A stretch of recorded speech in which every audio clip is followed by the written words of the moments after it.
ഈ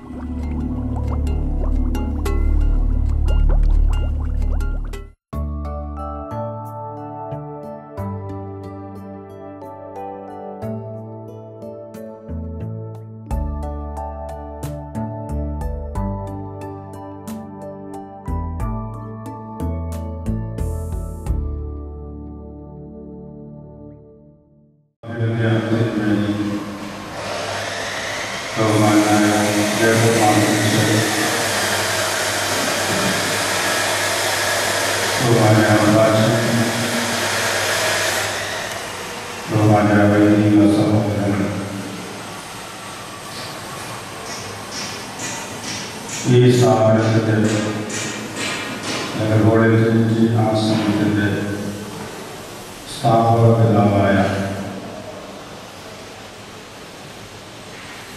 കാലഘട്ട ഭാഗ്യസമ്മാനനായ സിനിമയുടെ 13ാമത് ഓർമ്മ പെരുന്നാളാണ് ഈ വർഷം കൊണ്ടാടുന്നത്.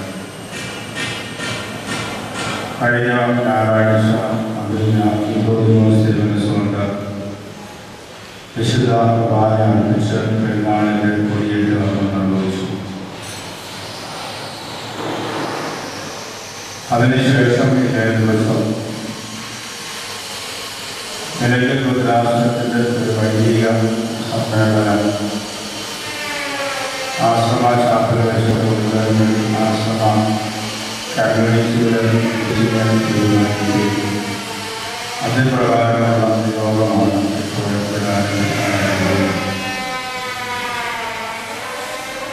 കാലഘട്ട ഭാഗ്യസമ്മാനനായ ഒരു നിമിഷം അനുസ്മരിച്ചത് സഭയുടെ ഒരു കാലഘട്ടത്തിൽ വളരെ ധീരമായ നേതൃത്വം നൽകി. പ്രത്യേകിച്ച് 74 സഭയുടെ വീണ്ടും സ്പ്ലിറ്റ് ഉണ്ടായ സമയത്ത് വടക്ക് മുതൽ തെക്ക് വരെ ഓറഞ്ചിനായിട്ട് ഓടി നടന്ന സഭയ്ക്ക് ശക്തമായ നേതൃത്വം നൽകിയ ഒരു പിതാവാണ് പിന്നീട് യുവൈസ്മാനിയായിട്ട് മലങ്കര സഭയായിട്ട് തിരുവനന്തപുരം ഭദ്രാസനത്തിൻ്റെ മെത്രാപ്പൊലീത്തായിട്ട് മാറ്റപ്പെടുകയും അദ്ദേഹം വൈദികനായിരിക്കുന്ന കാലഘട്ടത്തിലാണ് ഈ സംഭവം സ്ഥാപിച്ചത്. 1970 ഈ സംഭവം അദ്ദേഹം സ്ഥാപിച്ചു. 77 മെത്രാപ്പൊലീത്തായിരുന്ന സമയത്ത് ഈ സമൂഹത്തിൽ ആദ്യമായിട്ട് വന്ന അംഗമാണ് നിലയ്ക്കൽ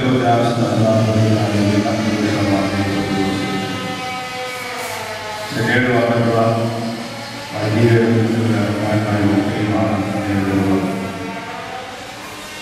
തിരുവേനി എനിക്ക് തോന്നുന്നു ആദ്യം പട്ടം കൊടുത്ത ആളെ തന്നെ വന്നിട്ടുള്ളത് പ്രേമിച്ചനാണ് എനിക്ക് തോന്നുന്നു. പിന്നെ ആദ്യം പട്ടം കൊടുത്തത് ഈ സമൂഹത്തിന് അദ്ദേഹത്തിന് പുരുഷത്തായി ലഭിച്ച സ്ഥലം സഭയുടെ പേരിൽ ഈ സമൂഹത്തിന് സിനഡിന് വിധേയമായി ഈ സമൂഹം നിലനിൽക്കുന്ന കാലത്തോളം ഈ സമൂഹത്തിന് ഉപയോഗിക്കുന്നതിന് വേണ്ടി സഭയ്ക്ക് സമർപ്പിച്ച് അതിനൊരു ഭരണഘടനയും കാര്യങ്ങളും ഉണ്ടാക്കി ഈ സമൂഹം സ്ഥാപിച്ചു.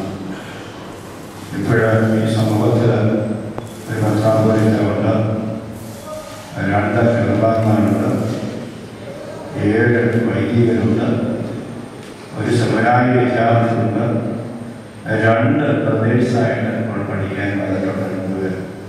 ഒരാൾ +2-ലും ഒരാൾ +1-ലുമായി വന്നിട്ടുണ്ട്. അല്ലാതെ ഞങ്ങളുടെ ഞങ്ങൾ പോകണം. സഭയുടെ വിവിധ ഭാഗങ്ങളിലായിട്ട് ഈ സമൂഹത്തിലെ അംഗങ്ങളെ പ്രവർത്തിച്ചു വരുന്നുള്ളത് നമ്മുടെ അറിയും. ഇപ്പോൾ ആദ്യകാലത്ത് നമ്മളെല്ലാവരും തിരുവനന്തപുരം. അതുകൊണ്ട് ഈ സമൂഹത്തിൻ്റെ ഭൗതികമായ വളർച്ചയും ഈ പ്രദേശങ്ങൾ അറിയപ്പെടുന്നതിനുള്ള സാഹചര്യങ്ങളൊക്കെയും സ്വല്പം താമസിച്ചു പോയി എന്നുള്ളത് ഞങ്ങൾ തന്നെ ഇപ്പോഴും വ്യക്തമായിരിക്കുന്ന കാര്യമാണ്. ഏതാണ്ട്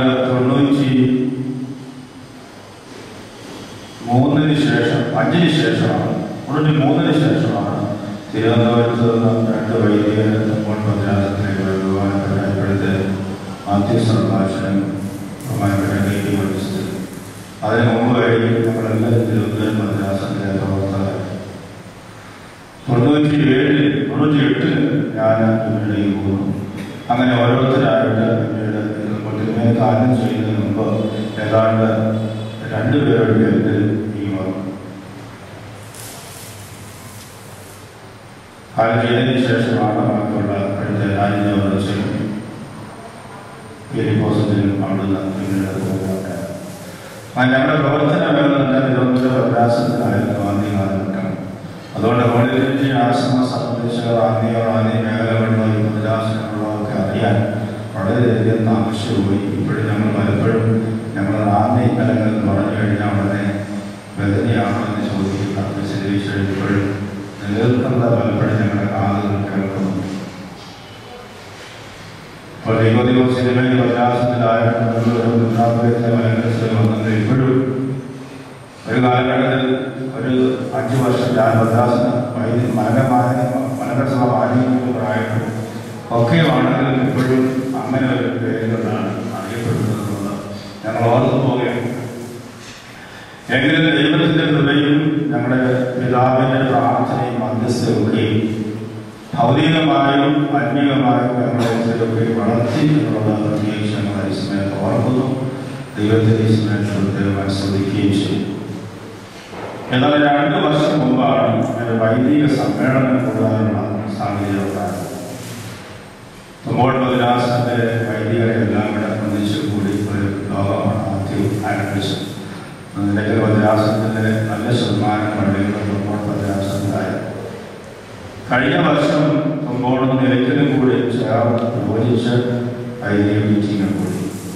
ഈ വർഷം തുമ്പോളിലേക്ക് പോകേണ്ട എന്ന കരുതിയാണ്. നിലയ്ക്കൽ മാത്രം അല്ലെങ്കിൽ ഭദ്രാസനത്തിൻ്റെ മേഖലയിൽ സ്ഥാപനമായതുകൊണ്ട് മാതൃഭദ്രാസനത്തിലെ വൈദികരെ വീണ്ടും വിളിച്ചു കൂട്ടുക എന്ന് ചിന്തിച്ചതുകൊണ്ടാണ് ഇങ്ങനെ ഒരു ചിന്തയിലേക്ക് വന്നത്. അതുകൊണ്ടായിരിക്കും ഇവിടുത്തെ പണ്ട് ശുഷ്കാവസ്ഥ കാണുമ്പോഴും ബഹുമാനപ്പെട്ട ജഗന്മാധ്യക്ഷന് നിലയ്ക്കൽ ഭദ്രാസനം ചെറിയ ഭദ്രാസനമാണ് എന്നുള്ളത് മനസ്സിലാക്കാനും സഭയുടെ കെട്ടിടങ്ങളൊക്കെ അറിയുന്നതിന് വേണ്ടി ആഗ്രഹിക്കുകയും എന്നുകൂടെ നല്ലതാണ് ചിന്തിച്ചു പോയത്.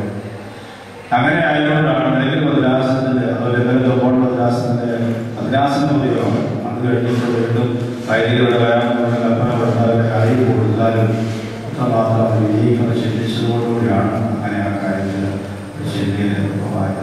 എന്തായാലും തിരുമേനിയുടെ 13ാം ഓർമ്മപ്പെരുന്നാളിൻ്റെ ദിവസമായി ഞങ്ങൾ കൊടിയേറ്റത്തിൽ ആഘോഷിക്കുന്ന ദിവസങ്ങളിൽ ഈ രീതിയിൽ വീണ്ടും ഒരു വൈദിക മീറ്റിംഗ് കൂടുവാൻ വേണ്ടി ദൈവം ഞങ്ങളെ സഹായിച്ചു. അതിന് അഭിയുടെ തീരുമാനിച്ചുകൊണ്ട് കൽപ്പനകൾ നിങ്ങൾക്ക് നൽകി പുറപ്പെടുവിച്ചു. നോട്ടീസുകളൊക്കെ നിങ്ങൾ ലഭിച്ചു. അതിന് പ്രകാരം ഇത്രയും പേരെ ഇവിടെ വന്നുകൂടെ നമ്മുടെ സമൂഹം വളരെ സന്തോഷിക്കുന്നു. നമ്മുടെ സമൂഹത്തിൻ്റെ വളർച്ചയും പ്രവർത്തനങ്ങളൊക്കെ നിങ്ങൾക്ക് ഭൗതികമായിട്ട് അറിയാം. വിവിധ മേഖലകളിൽ ഞങ്ങൾ പ്രവർത്തിക്കുന്നു എന്നുള്ളത് വൈദികരായതുകൊണ്ട് ഞാൻ പ്രത്യേകിച്ച് പറയേണ്ട ആവശ്യമില്ല. അപ്പോൾ ഭദ്രാസനത്തിൽ വൃദ്ധപാർന്ന ചുമതലയായ വഹിക്കുന്നു. മാവേലിക ഭദ്രാസനത്തിൽ മാനേജരായിട്ട് ഒരംഗമുണ്ട്. ഈ ഭദ്രാസനത്തിലെ വിവിധ മേഖലകളിൽ അവരായിട്ട് പ്രവർത്തിക്കുന്നു. നമ്മുടെ ഒരു വൈദികൻ നാട് വിട്ടുമുണ്ട് എന്നുള്ളതായി പ്രത്യേകിച്ച് അറിയിക്കുകയാണ്. ഞാൻ ഇവിടെ പ്രവർത്തിക്കുന്നെല്ലാം അറിയുന്നത് എടുത്തു പറഞ്ഞില്ല എന്നുള്ളത് മാത്രമേ ഉള്ളൂ. അതും ഞങ്ങൾ വളരെയധികം സന്തോഷിക്കുന്നു. പരിമല സെമിനാരിയിലെ ഒരു മാനേജരായിട്ട് ചുണ്ടക്കാരനായിട്ട് അവിടെ ജില്ലാസനത്തിലെ അംഗത്തിന് ലഭിക്കാമെന്ന് പറയുന്നത് അത് തന്നെ നമ്മുടെ പിതാവിൻ്റെ പ്രാർത്ഥനയും അദ്ദേഹത്തിൻ്റെ സഭയുള്ള പ്രവർത്തനം പൂർവ്വമാണ്. പിൻഗാമികളായ ഞങ്ങൾക്ക് ലഭിക്കുന്ന അംഗീകാരം എന്ന് തന്നെയാണ് ഞങ്ങൾ വിചാരിക്കുന്നത് എന്നുള്ളത് മാത്രമേ ഉള്ളൂ. ഞങ്ങളുടെ ആരുടെ കഴിവോ മിടുക്കോ വൈഫോ ഒന്നുമല്ല എന്നുള്ളത് പ്രത്യേകിച്ച് പ്രവർത്തനമാണ്. എന്തായാലും ആ പിതാവ് സ്ഥാപിച്ച സ്ഥാപനം അനുഗ്രഹകരമായി ദിവസത്തായി നൽകിയ സ്ഥാപനത്തിൽ ഈ സ്ഥാപനം വളർന്നു വരുന്നു. ഈ സ്ഥാപനം അനുഗ്രഹ സഭയിൽ അറിയപ്പെട്ട നല്ലൊരു സമൂഹമായി ഉയരണമെന്നുള്ള ആഗ്രഹമാണ് എൻ്റെയും ഞങ്ങളുടെ എല്ലാ അംഗങ്ങളുടെയും മനസ്സിലുള്ളത്. അതനുസരിച്ച് ഞങ്ങളുടെ കഴിവനുസരിച്ച് ഞങ്ങൾ പ്രവർത്തിക്കുന്നു. അതിന് വൈദികരായ ഞങ്ങളുടെ അവരുടെ സഹകരണം ഉണ്ടാകണമെന്ന് ആദ്യം ഞങ്ങൾ പ്രവർത്തിക്കുകയാണ്. ബലഹീനതകളൊക്കെ ഞങ്ങൾക്കുണ്ടാകാം, കുറവുകളൊക്കെ ഞങ്ങളുണ്ടാകാം. അത് ഞങ്ങളെ കൂടെ മനസ്സിലാക്കി നിങ്ങളുടെ പ്രാർത്ഥനയും ഞങ്ങളെ ഓർക്കണം എന്ന ഈ സമയത്ത് ഞാൻ ആമുഖമായി ഓർപ്പിക്കുന്നു. തിരുവേണി തുടങ്ങി വെച്ചു. തിരുവേണി ആഗ്രഹിച്ചു കാര്യങ്ങൾ അദ്ദേഹം എപ്രകാരം സഭയെ സ്നേഹിച്ച് സഭയ്ക്ക് വേണ്ടി പ്രവർത്തിച്ചു, പിൻഗാമികൾ അപ്രകാരം സഭയെ സ്നേഹിക്കുവാനും സഭയ്ക്ക് വേണ്ടി പ്രവർത്തിക്കുവാനും സ്വന്തമെന്ന ചിന്ത വിട്ടുപിടിഞ്ഞ് സഭയ്ക്ക് വേണ്ടി പ്രവർത്തിക്കുവാനും ഇടയാകട്ടെ എന്ന് ഓർത്ത് പ്രാർത്ഥിച്ചുകൊണ്ട് എൻ്റെ കർത്തവ്യത്തിലേക്ക് ഞാൻ പ്രവേശിക്കാം. എനിക്ക് പ്രത്യേകം ഞാൻ പരിചയപ്പെടുത്തുന്ന ആവശ്യമില്ല. ഞങ്ങൾ സഹോദരങ്ങളായിട്ട് കഴിയുന്നത് ആത്മീയമായി ഉയർന്ന സ്ഥാനത്താണെങ്കിൽ ഒരു കുടുംബത്തിലെ അംഗങ്ങളെ പോലെ സമൂഹത്തിൽ കഴിയുന്നത് ഞങ്ങളാണ്. അദ്ദേഹത്തിന് ഔദ്യോഗികമായ വേഷത്തിലൊരു വാക്കെന്നുള്ള രീതിയിൽ ഞാൻ സന്തോഷത്തോടുകൂടി ഈ സമയത്ത് സ്വാഗതം അർപ്പിച്ചുകൊണ്ട് പ്രാർത്ഥനകൾ സമർപ്പിച്ചു.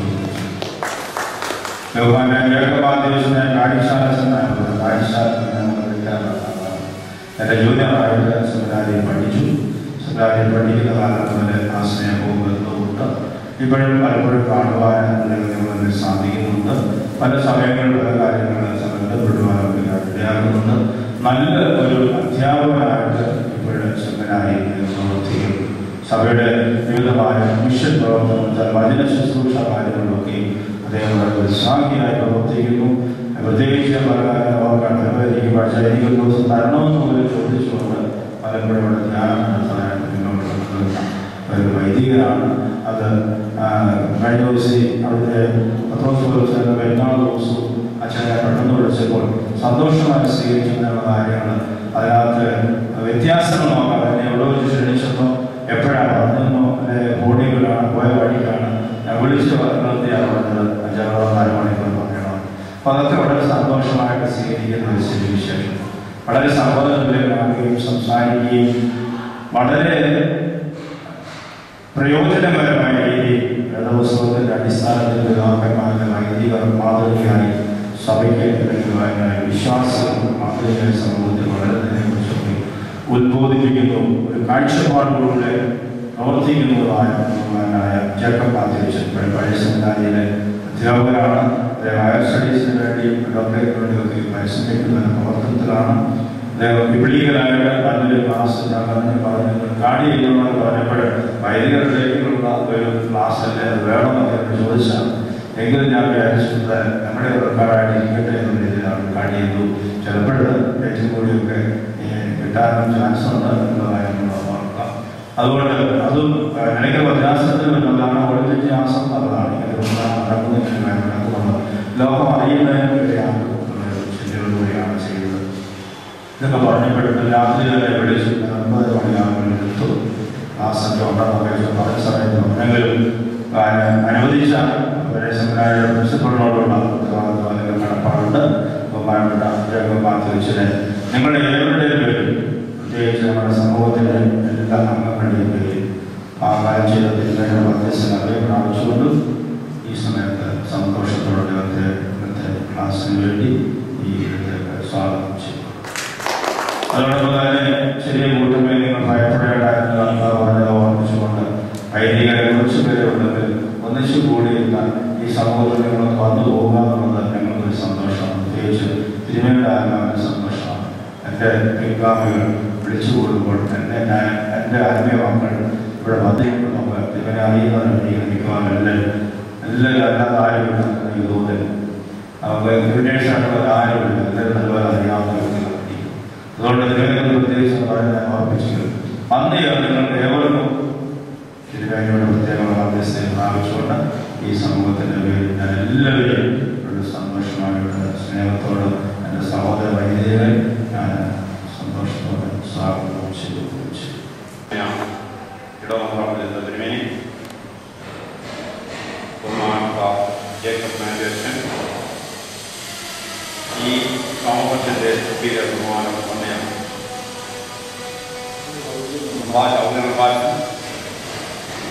വേദനയാശ്രമത്തിലെ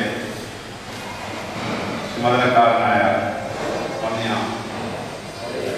സക്രിയാച്ചൻ, വന്യ പൗരസ്വഭാവരെ, പിതാക്കന്മാരെ, ഇടവപ്രാപ്ത അഭ്യർത്ഥന ദിവസത്തിലെ CK number 20/2012 കൽപ്പന പ്രകാരം നിലയ്ക്കൽ ഭദ്രാസന വൈദ്യസംഘത്തിൻ്റെ 9ാമത് സമ്മേളനം 2019 ജൂൺ മാസം 14 വ്യാഴാഴ്ച 10 മണി മുതൽ 1 മണി വരെ റാന്നി സെന്റ് തോമസ് ആരമനയിൽ വെച്ച് നടത്തും. ആമുഖ പ്രാർത്ഥന, സ്വാഗതാശംസ ഇവയ്ക്ക് ശേഷം അഭ്യന്തര തിരുവനന്തപുരം ഉദ്ഘാടന പ്രസംഗം, പൂർവ്വകാല അനുഭവങ്ങളെ സ്മരിച്ച് ദൈവത്തെ തുതിച്ചുകൊണ്ട് 1 തിമോത്തി 1-ാം വാക്യം ഉച്ചരിച്ച് ക്രിസ്തു നമ്മെ പ്രത്യേകമായി വെച്ചിരിക്കുന്നു, വിശുദ്ധരായി എണ്ണിയിരിക്കുന്നു, ഈ ശുശ്രൂഷയ്ക്ക് ആക്കിയിരിക്കുന്നു എന്നുള്ള ബോധ്യത്തോട് ഓരോ ദിവസവും ഓരോ ശുശ്രൂഷയും ആരംഭിക്കണമെന്ന് അതിനുവേണ്ടി ഓർമ്മ. തുടർന്ന് കെ മാത്യു വൈദ്യുതി ക്ലാസ് മലാഖി പ്രവചനം 2-ാം വാക്യം ഉച്ചരിച്ച് പുരോഹിതൻ സൈന്യങ്ങളുടെ ദൂതനും പരിജ്ഞാനം സൂക്ഷിക്കുന്നവനും ഉപദേശം നൽകേണ്ടവനും ആണെന്നുള്ള ബോധ്യത്തോടെ സഭാചരിത്രത്തിൽ നിന്ന് പാഠങ്ങൾ ഉൾക്കൊണ്ട് ജീവിതം ധന്യമായി നയിക്കണമെന്ന് ഓർമ്മിപ്പിച്ചു. അനുഗ്രഹീതമായ വഴിയിൽ ഓരോരുത്തരെ ശുശ്രൂഷിക്കാൻ ഉണ്ടായിരിക്കേണ്ട അഥവാ ശ്രദ്ധിക്കേണ്ട അനേക കാര്യങ്ങൾ ഓർമ്മിച്ചു. അതിൽ പ്രധാനമായി പറഞ്ഞ 21 കാര്യങ്ങൾ ഉദ്ധരിച്ചുകൊണ്ടത്. 1, മഹർഷീഭാവമുള്ള പ്രാർത്ഥനാ മനുഷ്യരായിരിക്കണം. പ്രപഞ്ചത്തിന്റെ സന്തുലിതാവസ്ഥ നിലനിർത്താൻ ശ്രമിക്കുന്നവർ, ലോകത്തിന് വേണ്ടി നിരന്തരം പ്രാർത്ഥിക്കുന്നവർ, അറിവ് വർദ്ധിപ്പിക്കുന്നതിന് എളിമയോടെ ശ്രമിക്കുന്നവർ, ജനങ്ങൾക്ക് സാന്നിധ്യം കൊണ്ട് ആത്മീയ ജീവിതത്തിന് വേണ്ട പ്രോത്സാഹനം നൽകുവാനും വിശ്വാസ സംബന്ധമായ സംശയങ്ങൾക്ക് നിവാരണം നൽകുവാനും ശ്രദ്ധയുള്ളവർ, ലാളിത്യശീലം, ആത്മാക്കളെ പറ്റി ഭാരപ്പെട്ടവർക്ക് വേണ്ടി ദൈവസന്നിധിയിൽ കണ്ണീരൊഴുക്കി ഉപസിച്ച് പ്രാർത്ഥിക്കുന്നവർ, ഓരോ ശുശ്രൂഷയും നല്ലൊരു വിധത്തോളം ഇത് തന്റെ അവസാനത്തെ ശുശ്രൂഷയാകാം എന്നുള്ള ചിന്തയോട് അനുഷ്ഠിക്കുന്നവർ, ദൈവവചനത്തിൽ ആനന്ദം അനുഭവിക്കുന്നവർ, സഭാ നിയമങ്ങളെ സന്തോഷത്തോടെ പാലിക്കുന്നവർ അഥവാ അനുഷ്ഠിക്കുന്നവർ, വിശ്വാസ സംരക്ഷകർ, സഭയുടെ ആദർശ സംഘത്തിന്റെ കൂട്ടായ്മ എപ്പോഴും അനുഭവിക്കുന്നവർ, സഭാപിതാക്കന്മാരുടെ ദർശനങ്ങൾ ചിന്തയും വാക്കിലും വചനത്തിലും പ്രവർത്തിയിലും സ്വാംശീകരിക്കുന്നവർ, വേദനിപ്പിക്കുന്ന ഹൃദയങ്ങളെയും ആത്മാക്കളെയും ആശ്വസിപ്പിക്കുന്ന നല്ല ഉപസാര പിതാക്കന്മാർ, സമയക്ലിപ്തത പാലിക്കുന്നവർ, ആശയവിനിമയത്തിൽ പ്രാപ്തർ, മെച്ചേർഡായ വികാര പ്രകടന നിയന്ത്രണമുള്ളവർ, എല്ലാവരെയും ഒരേ അളവിൽ സ്നേഹിക്കുന്നവർ, ദീനാനുമയുള്ളവർ, എളിമയും ശുചിത്വവും പെരുമാറ്റ മര്യാദയും അഭിനന്ദനം പ്രകടിപ്പിക്കാൻ യുക്തത കാട്ടാത്തവനും ബഹുമാനം നൽകുന്നവനും സാമ്പത്തിക അച്ചടക്കമുള്ളവനും ആയിരിക്കണമെന്ന് ബഹുമാനപ്പെട്ട പ്രൊഫസർ നമ്മെ ഓർമ്മിപ്പിച്ചു. യോഗത്തിൽ 33 വൈദ്യർ സംബന്ധിച്ചിരുന്നു. ഉച്ചപ്രാർത്ഥന ആശീർവാദത്തിനു ശേഷം യോഗം പരിസ്ഥാനിച്ചു. സംബന്ധിച്ചെല്ലാവർക്കും ഉച്ചഭക്ഷണം ഉണ്ടായിരുന്നു.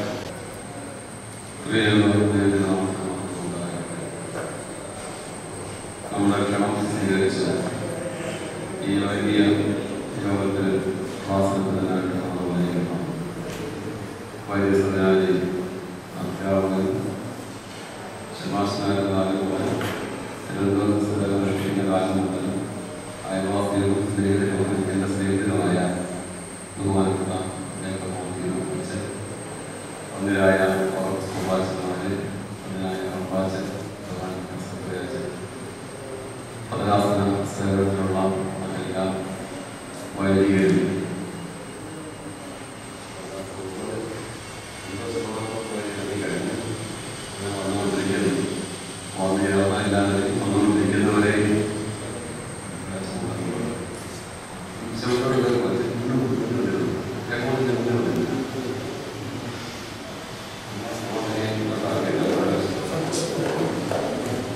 എല്ലാവരെയും സമൂഹത്തിൽ ഇരുന്നുകൊണ്ട് ഏതാനും ആമുഖമായി പറഞ്ഞുകൊള്ളട്ടെ. ബഹുമാനപ്പെട്ട അവതരണപ്പാച്ചൻ എല്ലാവരെയും ആശ്രമത്തിലേക്ക് സ്വാഗതം ചെയ്യുകയും ഈ ആശ്രമത്തിന്റെ ഒരു ചുരുക്കമായ ചരിത്രം ഇവിടെ പറയുകയും ചെയ്തു. അതുകൊണ്ട് ആ ഭാഗം തന്നെ ഞാൻ ആവർത്തിക്കുന്നില്ല. എങ്കിലും ഈ ആശ്രമത്തിലെ ഒരു ആദ്യ അംഗം എന്ന നിലയിൽ ആസ്വാദം എന്ന നിലയിൽ ഈ മദ്രാസത്തിലെ എല്ലാ വൈദികരെയും ഒരിക്കൽ കൂടി ഞാൻ ആശ്രമത്തിലേക്ക് സന്തോഷത്തോടെ സ്വാഗതം ചെയ്യുന്നു. അഭ്യനായ US ഫാദേഴ്സ് കൂടിയ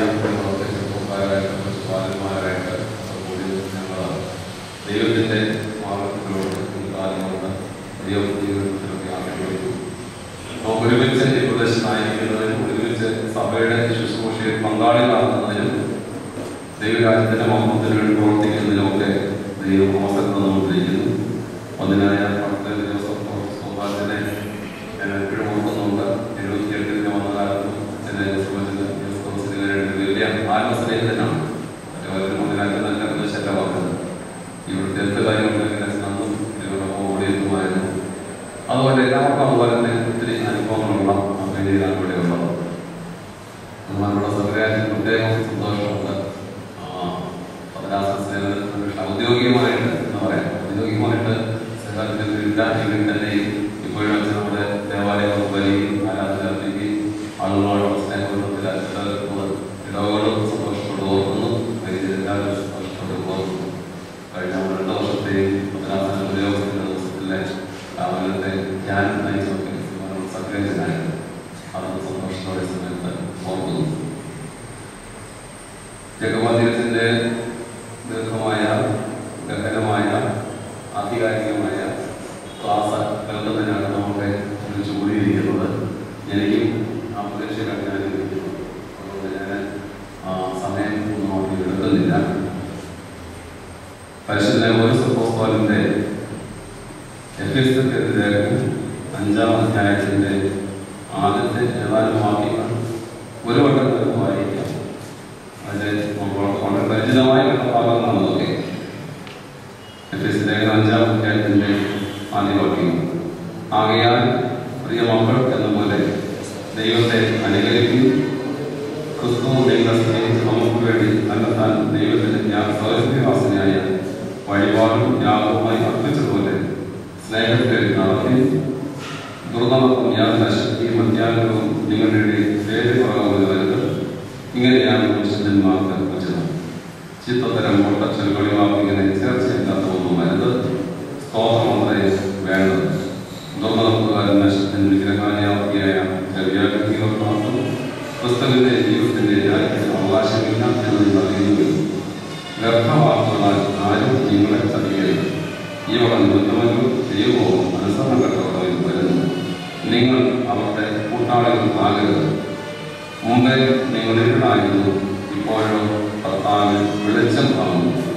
കർത്താവിന് പ്രസാദമായത് എന്തെന്ന് പരിശോധിച്ചുകൊണ്ട് വെളിച്ചത്തിലുള്ളവരായി നടന്നുകൊള്ളുകയും. 1 മുതൽ 9 വരെ വാക്യങ്ങൾ.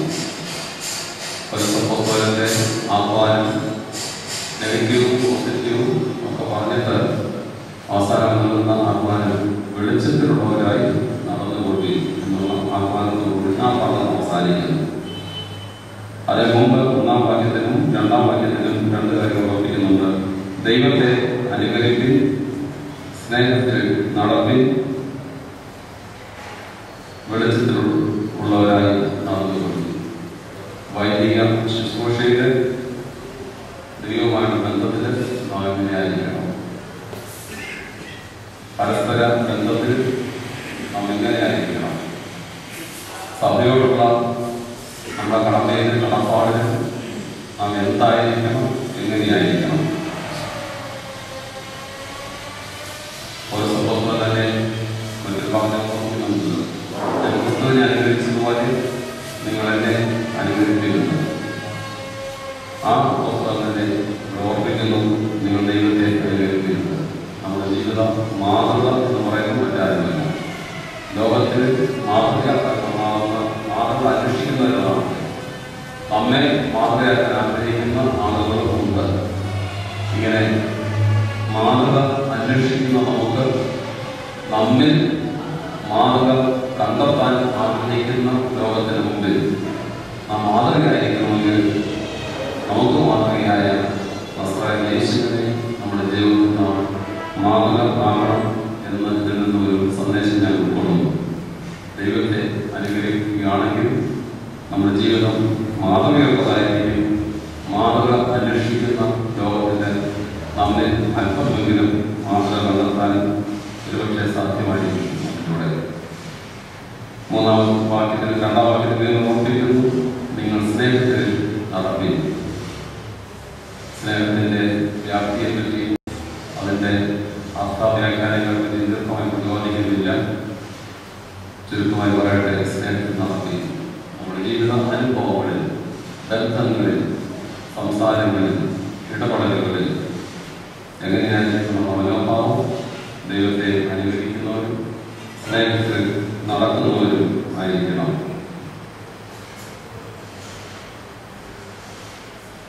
ആറാം വാക്യത്തിൽ വീണ്ടും പറയുന്നു, വ്യർത്ഥവാക്കുകളാൽ ആരും നിങ്ങളെ ചതിക്കരുത്. ഈ വക നിമിത്തമെങ്കിലും ദൈവവും അനുസരണത്തക്കമേ കർത്താവേ വരുന്നു. വ്യർത്ഥവാക്കുകളാൽ ആരും നിങ്ങളെ ചതിക്കരുത്. നാം ഉപയോഗിക്കുന്ന വാക്കുകളും നാം കേൾക്കുന്ന വാക്കുകളും യാഥാർത്ഥ്യങ്ങളായിരിക്കണം. വ്യർത്ഥമായത് ആരെയും വ്യർത്ഥത്തിലേക്ക് നയിക്കുന്നതല്ല, ആരെയും തെറ്റിലേക്ക് നയിക്കുന്നു തെറ്റിദ്ധരിപ്പിക്കുന്നതുമായിരിക്കുന്നത്. നാം ഉപയോഗിക്കുന്ന വാക്കുകൾ സത്യമായിരിക്കണം. നാം പറയുന്ന കാര്യങ്ങൾ സത്യമായിരിക്കണം. നാം പ്രസംഗിക്കുന്നതും നമ്മുടെ ജീവിതവും സത്യമായിരിക്കണം. വ്യർത്ഥ വാക്കുകളാൽ ആരും നമ്മെ ചതിക്കരുത്, നാം മറ്റുള്ളവരെയും ചതിക്കരുത്. കർത്താവിന് പ്രധാനമായത് എന്തെന്ന് പരിശോധിച്ചുകൊണ്ട് വെളിച്ചത്തിലുള്ളവരായി നടക്കുമ്പോൾ ക്രിസ്തുവിനോടൊക്കെ ജീവിക്കുമ്പോൾ നമുക്ക് വെളിച്ചത്തിൻ്റെ അനുഭവം ഉണ്ടാകും. കാരണം ലോകത്തിൻ്റെ വെളിച്ചമായി കടന്നു വന്നത് നസ്രായനായ യേശുവാണ്. വെളിച്ചം പകരുന്നവൻ ക്രിസ്തുവാണ്. വെളിച്ചം ക്രിസ്തുവാണ്. അവരോടുള്ള ബന്ധത്തിൽ നാം ജീവിക്കുമ്പോൾ നമ്മിലും അവൻ്റെ സ്വഭാവം, അവൻ്റെ അംശം, അവൻ്റെ വെളിച്ചം നമ്മിലേക്കും കടന്നു വരും. ആ വെളിച്ചം നമ്മിൽ യാത്രയ്ക്കുമ്പോഴും നമ്മിലൂടെ ക്രിസ്തുവിൻ്റെ വെളിച്ചം ലോകത്തിൽ കാണുന്നതിന് ഇടയാകണം. ക്രിസ്തുവിനുള്ള സ്നേഹത്തിൽ നാം വെളിച്ചത്തിലുള്ളവരായി നടന്നുകൊള്ളി. ലോകത്തിൻ്റെ അന്ധകാരത്തെ പറ്റി അപ്രസക്തമായിട്ട് പ്രസംഗിക്കുന്നവരാണ് നമുക്കറിയാം.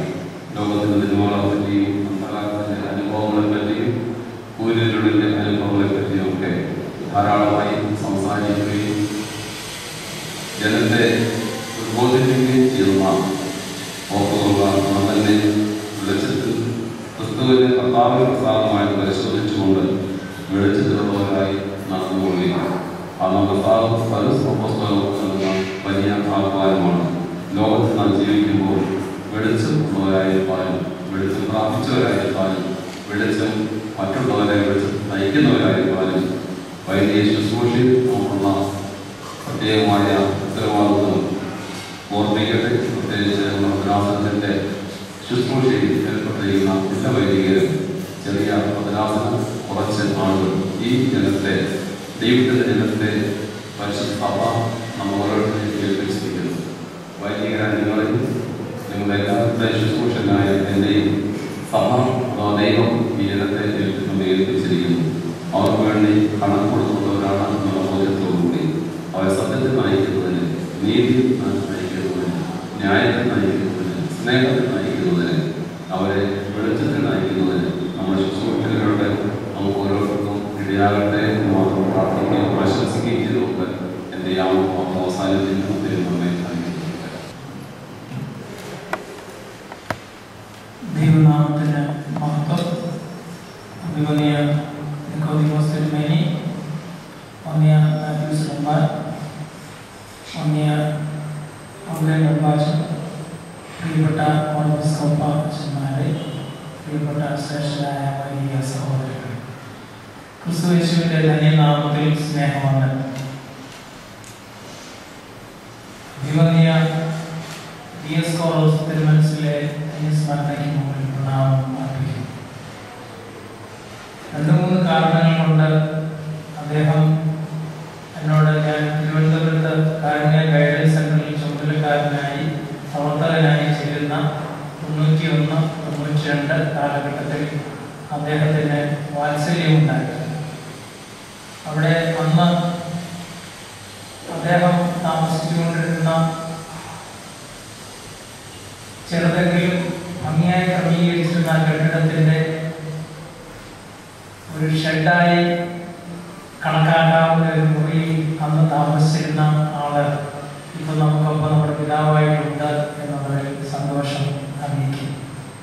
അന്ന് ഇടമലക്കരയിൽ താമസിച്ചിരുന്ന ആളുകൾ ഇവിടെ റമ്പാന്മാരായി പ്രവർത്തകരായി കാണുന്നതിൽ പ്രത്യേകമായ സന്തോഷം ഉണ്ട്. 2-3 കാര്യങ്ങൾ കൊണ്ട് അഭിമന്യ തിരുമനസിന് തിരുമനസിന് എന്നോട് വാത്സല്യമുണ്ട്. അദ്ദേഹത്തിന് കയറുകയിൽ കുടുംബത്തോടുള്ള ആ ബന്ധത്തിൽ എൻ്റെ അമ്മയുടെ സഹോദരി അമ്മ മാന്നാർ മഠത്തിൽ നിന്ന് കോഴഞ്ചേരി മുത്തൂറ്റ് NM ജോർജ് ഭാര്യയായിട്ടുള്ള ശ്രീമതി തങ്കമ്മ ജോർജ് ആ ഒരു ബന്ധത്തിലും അദ്ദേഹത്തിൻ്റെ മാതൃബന്ധത്തിലുള്ള കാഴ്ചാൽ കുറുമുളത്ത് KC ഐഫ് എന്ന് പറയുന്ന ഒരു മുതലുണ്ടായി. അദ്ദേഹം ദീർഘകാലം കാഴ്ചാൽ സെന്റ് ജോർജ് പള്ളിയിലെ സൺഡേ സ്കൂൾ അധ്യാപകരും അവിടുത്തെ ഹെഡ്മാസ്റ്ററുമായിട്ട് സേവനമനുഷ്ഠിച്ചിട്ടുണ്ടായി. വലിയ ഒരു സാക്ഷ്യമുള്ള മനുഷ്യനായി. അദ്ദേഹത്തിൻ്റെ മകളുടെ വിവാഹത്തിന് ഈ തിരുമേനി അവിടെ എത്തി. അദ്ദേഹത്തെ ഉപചരിക്കുന്നതിന് എനിക്ക് ഇടയായി. സന്ദർഭവശാൽ അദ്ദേഹം വഴി ഒഴിച്ച് കാഴ്ചാല വീടിൻ്റെ അവിടേക്ക് വാഹനം എത്തുമ്പോൾ എന്നോട് തന്നെ അന്ന് തിരുമനസിനെ സ്വീകരിച്ച് ഉപചരിക്കുന്നതിന് കൊടുക്കുന്നതിന് വേണ്ടിയുള്ള ചില സാധനങ്ങൾ ഞാൻ 2-3 പേരുമായിട്ട് അന്ന് ഞാൻ MA തിരുവല്ല പഠിക്കുന്ന സമയമാണ്. അത് അങ്ങോട്ട് പോകുന്ന വഴിക്കാണ് അദ്ദേഹത്തെ കാണുന്നതും പറ്റും. അത് കഴിഞ്ഞ് പിന്നെ ഞാൻ തിരുവനന്തപുരത്ത് ചെന്നതും ഒക്കെ ഞാൻ പ്രത്യേകിച്ച് ഓർമ്മ. അദ്ദേഹം ഉപയോഗിക്കുന്ന വാക്കുകൾ വളരെ കൃത്യതയുള്ളത്. ഏകയോഗക്ഷേമം എന്നിങ്ങനെ കൂട്ടി യോജിപ്പിച്ചുള്ള വാക്കുകൾ അദ്ദേഹം തന്റെ ഭാഷയിൽ ഉപയോഗിക്കുന്നത് അന്നാണ് കൗതുകത്തോടെ ഞാൻ ശ്രദ്ധിച്ചു. അദ്ദേഹത്തിന്റെ മറ്റ് പല പ്രത്യേകതകളും ഇന്നത്തെ ധാരാളിത്തത്തിൽ പോകുന്ന സാഹചര്യത്തിൽ അദ്ദേഹത്തിന്റെ പിശുക്കെന്ന് നമ്മൾ കുറ്റം പറയുന്ന ചില രീതികളുമൊക്കെ ശ്രദ്ധിക്കപ്പെടുന്നതായി ഞാൻ ഓർക്കുന്നു. അന്ന് അദ്ദേഹത്തിന്റെ ഒപ്പം ഇടമുളക്കരയ്ക്ക് പോകേണ്ടിയിരുന്ന ബ്രദർ ഒരുപക്ഷെ അത് ഇപ്പോഴെ മാളികയിലുള്ള ബിനു അച്ഛനായിരിക്കാം, കൃത്യമായിട്ട് ഓർക്കുന്നു. അദ്ദേഹത്തിന് പകരം ഞാൻ അന്ന് ശമാശൻ കൂടെ പോകുന്ന വഴിക്ക് അദ്ദേഹത്തിനും ഞങ്ങൾക്ക് ഒക്കെ വെച്ചത് സൈഡിൽ വണ്ടി നിർത്തി പഴം വാങ്ങി വരാൻ അദ്ദേഹം പോക്കറ്റിൽ നിന്ന് 10 രൂപ എടുത്ത് കഴിച്ചു. ഡ്രൈവർ ഉൾപ്പെടെ 4 പൂവമ്പഴം വാങ്ങിക്കാൻ പറഞ്ഞു. എനിക്ക് 2 പഴം തിന്നണം ആഗ്രഹമുണ്ട്. പക്ഷെ അദ്ദേഹം 4 പഴം വാങ്ങുന്നു. ഞാൻ വാങ്ങി വന്നു. എനിക്ക് സത്യം പറഞ്ഞാൽ അവിടെ വരെ ചെയ്യുന്നതിനകത്ത് അത്ര വലിയ പഴമല്ലായിരുന്നു. ഇന്ന് 47 വയസ്സുണ്ട്. ഇന്നാണെങ്കിലും ആ പഴത്തെ ഞാൻ. പക്ഷെ അദ്ദേഹം 1 പഴം തന്നു. സിനിമയ്ക്കൊപ്പം ഞാൻ യാത്ര ചെയ്തിട്ടുണ്ട്. 1 ഡസൺ വാങ്ങിച്ചിട്ട് വിതരണം ചെയ്യുന്ന ഒരു സമ്പ്രദായക്കാരനാണ് അദ്ദേഹം. ട്രെയിൻ യാത്ര ചെയ്ത് പറഞ്ഞു. കാറിൽ അദ്ദേഹം നമ്മൾ യാത്ര ചെയ്യുന്നതിന് അധികം വാങ്ങിയിട്ടാണ്. പക്ഷേ ആ പിശുക്ക് രീതി അത് ഇന്നത്തെ മെത്രാപ്പൊലീത്തന്മാർക്കും അച്ഛന്മാർക്കും ഒപ്പം യാത്ര ചെയ്യുന്നവർക്ക് അത് തീർത്തും വിരുദ്ധമെന്നേ തോന്നുകയുള്ളൂ. ഇന്ന് അവർക്കൊക്കെ യാത്ര ചെയ്യുന്നവരുടെ പേഴ്സുകളിൽ എന്ത് പണമുണ്ട്. പക്ഷെ അദ്ദേഹം ആ പോക്കറ്റിൽ നിന്ന് എടുത്തു തന്ന 10 രൂപ നോട്ട് റബ്ബർ ബാൻഡ് ഇട്ട് വെച്ചിരിക്കുന്നത് എനിക്കിപ്പോഴും ചില നന്മകൾ ചില കൊച്ചു ചെരുപ്പുകളിലാണ് ഒതുക്കി മനുഷ്യന് ദൈവം കൊടുത്തിരിക്കുന്നത്. ചില മനുഷ്യരും അങ്ങനെയാണ്. എന്തായാലും അതൊക്കെ അദ്ദേഹത്തിൻ്റെ നന്മകളായി പിൽക്കാലം അംഗീകരിക്കുന്നു. അത് പ്രത്യേകമായി ധ്യാനിക്കപ്പെടേണ്ട ചില നന്മകളുടെ ചെപ്പായി കരുതുന്നു. ദൈവം അദ്ദേഹത്തെ ജന്മങ്ങളുടെ പർദീസായി വിശ്രമിപ്പിക്കുന്നു എന്ന് നാം പ്രതീക്ഷിക്കുന്നു. അദ്ദേഹത്തിൻ്റെ ധന്യസ്മരണയിൽ ഈ പ്രത്യേക യോഗത്തിൽ കൂടി വരുന്നതിന് എവിടെയാണെന്നത് ദൈവത്തെ സ്തുതിക്കുകയും അന്നത്തെ ജോൺസൺ അച്ഛൻ്റെ മറ്റുമുള്ള പ്രത്യേക നല്ല സപ്പോർട്ടിനെ പ്രത്യേകമായി ഓർക്കുകയും ഒക്കെ ചെയ്ത് ഇന്നത്തെ ക്ലാസ്സിലേക്ക് കടക്കുക. ക്ലാസ്സിന് ഇന്ന് ബിബ്ലിക്കലായ ഒരു ക്ലാസ്സാണ്. ആമുഖമായി ഇവരുടെ കാര്യങ്ങൾ പറഞ്ഞ് ആ ക്ലാസ്സിലേക്ക് പ്രവേശിക്കാം എന്ന് വിചാരിക്കുന്നു. കാൻറ്റർബറി ആർച്ച് ബിഷപ്പ് ഉദ്ഘാടകനായി അവിടെ നടക്കുന്ന ഒരു പ്രത്യേക ചടങ്ങ് റാണിമാരെ അവരോധിക്കുന്ന ചടങ്ങ്. വളരെ വിപുലപ്പെടുത്തി നടത്തുന്ന കാര്യങ്ങളാണ് അവിടെ ഉള്ളതെന്ന് നമുക്കറിയാം. അത് അവരുടെ ശവസംസ്കാര ശുശ്രൂഷകളാണെങ്കിലും അവരുടെ മറ്റ് ഫ്യൂണറൽ റൊട്ടേഷൻസ് ആണെങ്കിലും അവരുടെ ചില പ്രത്യേക കൊച്ചു ക്രമീകരണങ്ങളാണെങ്കിലും വളരെ ആഘോഷമായി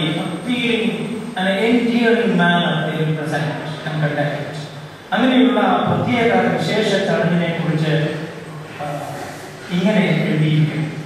കാൻറ്റർബറി ആർച്ച് ബിഷപ്പ് മുഖ്യ സ്ഥാനത്ത് ഉപവിഷ്ടനായിരിക്കും. അദ്ദേഹത്തിന്റെ അടുത്തേക്ക് റാണിയായി അവരോധിക്കപ്പെടുവാനുള്ള പ്രതിശ്രുത റാണി അവിടെ പ്രത്യേക പീഠത്തിന് അരികെ വന്ന് നിൽക്കും. കാൻറ്റർബറി ആർച്ച് ബിഷപ്പ് എഴുന്നേറ്റ് നിൽക്കുകയും ചുമന്ന കവറുകളുള്ള ഏകദേശം ചുവന്ന കവറുകളുള്ള തയ്യാറാക്കിയിരിക്കുന്ന ഒരു പുസ്തകം, നല്ല ഘനമുള്ള ഒരു പുസ്തകമാണ്. ആ പുസ്തകം തന്നെയാണ് എൻ്റെ കയ്യിൽ ഇപ്പോൾ ഇരിക്കുന്നത്. ആ പുസ്തകം എടുത്ത് ഉയർത്തിപ്പിടിച്ചിട്ട് അദ്ദേഹം ആ തലവണങ്ങി നിൽക്കുന്ന സ്ത്രീയുടെ അടുക്കലേക്ക് നീട്ടിക്കൊണ്ട് അവരുടെ കയ്യിലേക്ക് കൊടുത്തുകൊണ്ട് അദ്ദേഹം ഇങ്ങനെ പ്രഖ്യാപിച്ചു, "This is the word of God. Here is wisdom, and these are the lively oracles of the Lord." This is the word of God. ഇത് ദൈവത്തിന്റെ വചനമാണ്. Here is wisdom. ഇവിടെ ജ്ഞാനമുണ്ട്. ഇത് ദൈവത്തിന്റെ പ്രത്യേകമായ Oracle. These are the lively oracles of the Lord.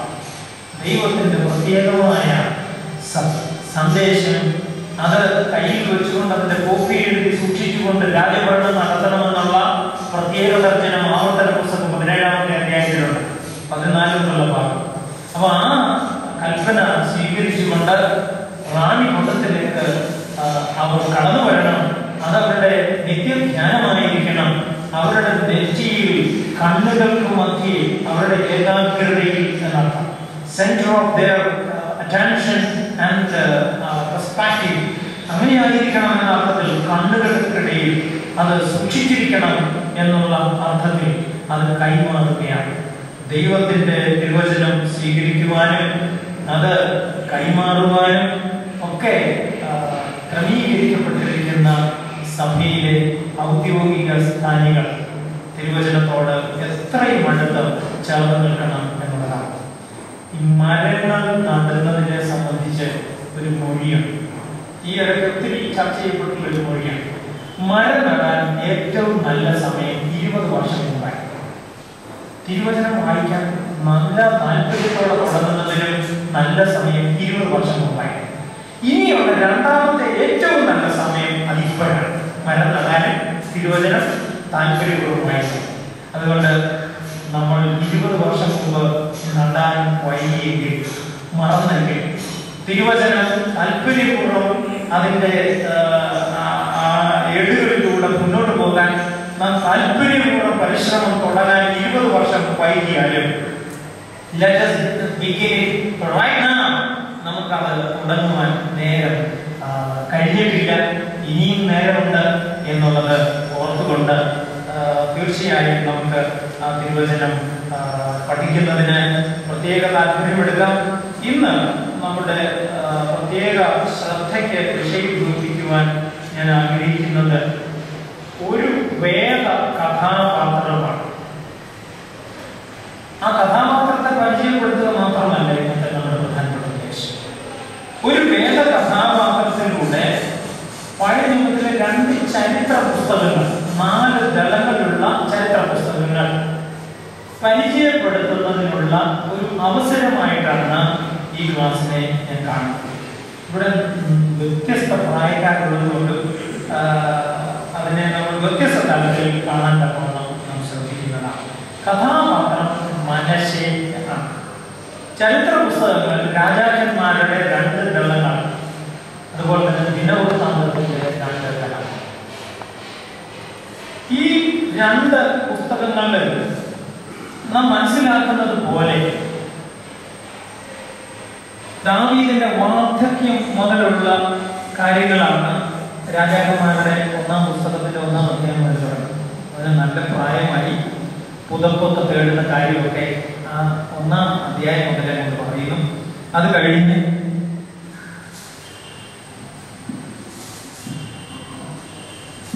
അത് കഴിഞ്ഞ് ശലോമോൻ അധികാരത്തിലേക്ക് വരുന്നത് ദാവീദിന് പ്രത്യേകമായി അദ്ദേഹത്തിന് നൽകുവാനുള്ള ഉപദേശങ്ങൾ, ദാവീദിന്റെ മരണം, ശലോമോന്റെ ജ്ഞാനം ആഗ്രഹിച്ചുകൊണ്ടുള്ള പ്രത്യേക സവിശേഷ പ്രാർത്ഥന 1-ാമത്തെ അധ്യായത്തിൽ.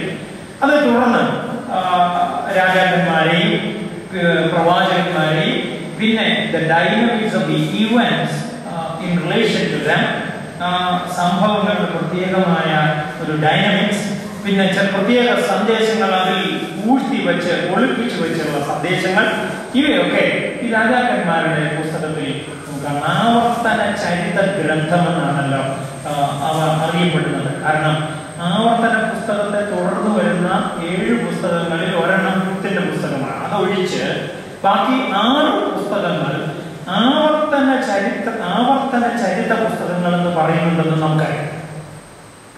ഞാൻ ഇവിടെ ചില കാര്യങ്ങൾ പക്ഷേ നമ്മുടെ മനസ്സിൽ ആവർത്തിച്ച് നമ്മൾ ഓർക്കുന്ന കാര്യമല്ല. എങ്കിലും നമുക്കതൊന്ന് നമ്മുടെ ബാക്ക്ഗ്രൗണ്ട് എടുക്കാൻ വേണ്ടി അത് പറയേണ്ടി വരും. നിങ്ങൾക്ക് ഇത് അറിയാവുന്നത് തന്നെയാണ്. It is taken for granted that all of you esteemed priests of Miracle Diocese knew all those things.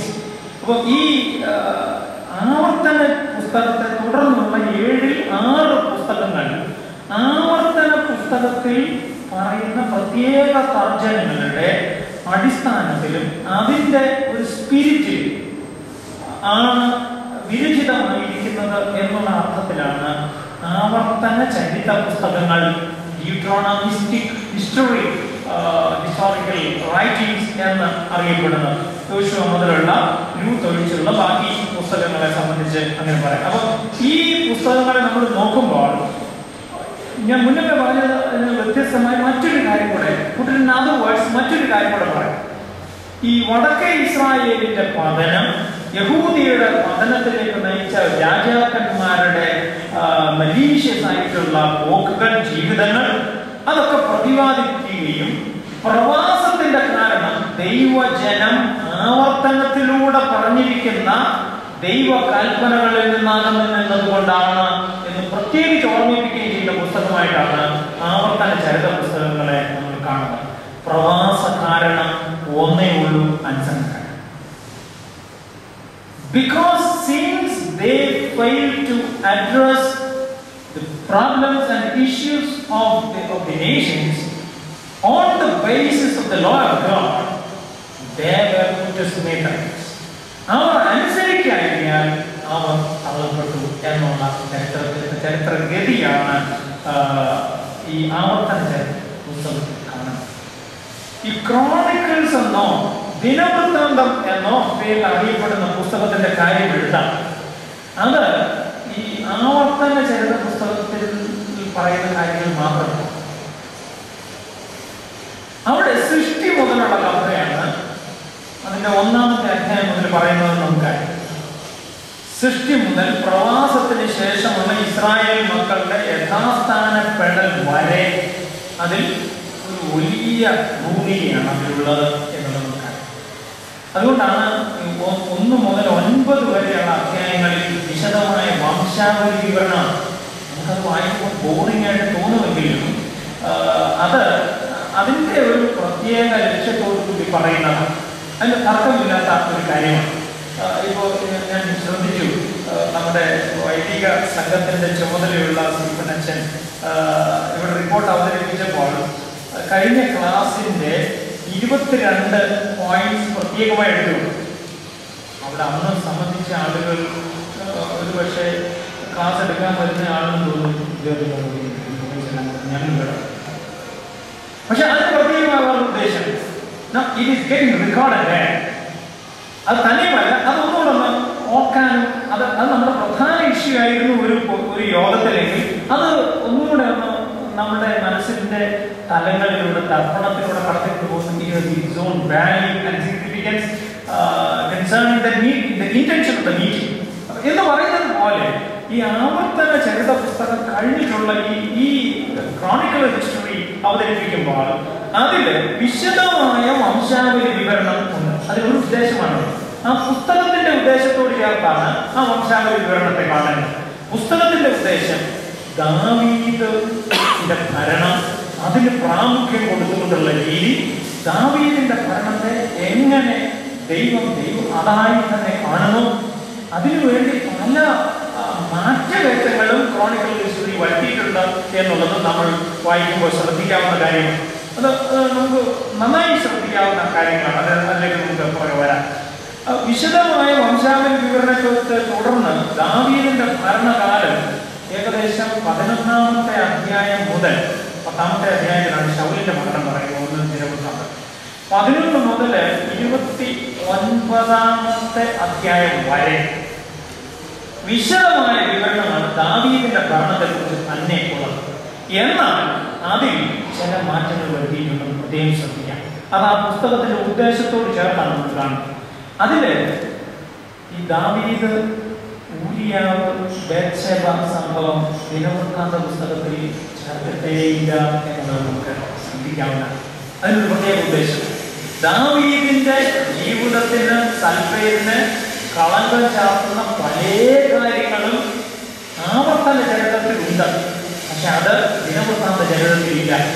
കാരണം ആ പുസ്തകത്തിന്റെ ഉദ്ദേശ താല്പര്യത്തിലാണ് എന്നുള്ളത് കാണാം. അതുപോലെ തന്നെ പല കാര്യങ്ങളും നമുക്ക് അങ്ങനെ കണക്കാക്കാവുന്നതാണ്. അതുകൊണ്ട് ആവർത്തന ചരിത്ര പുസ്തകം കഴിഞ്ഞുള്ള ഈ പുസ്തകത്തിൽ ദാവീദിന്റെ രാജ്യത്വം, യഥാസ്ഥാനത്താക്കൽ, അവയൊക്കെ മുഖ്യധാരയാക്കി വെച്ചുകൊണ്ടുള്ള ഒരു ചരിത്ര അവതരണമാണ് ദിനവൃത്താന്ത ചരിത്രത്തിൽ ഉള്ളത്. അങ്ങനെ നമ്മൾ നോക്കുമ്പോൾ ഈ രണ്ട് ചരിത്ര പുസ്തകങ്ങളെ ചേർത്ത് നമുക്ക് ഒരു biblical history and secular history ഇതിനെ ഒന്ന് പെട്ടെന്ന് താരതമ്യം ചെയ്യാം. ഈ പഴയ നിയമ പുസ്തകങ്ങളിൽ ബിബ്ലിക്കൽ ഹിസ്റ്ററി കുറെ അഡ്വൈസ് ചെയ്യുന്നു എന്നുള്ളത് നമുക്ക് അറിയാമില്ല.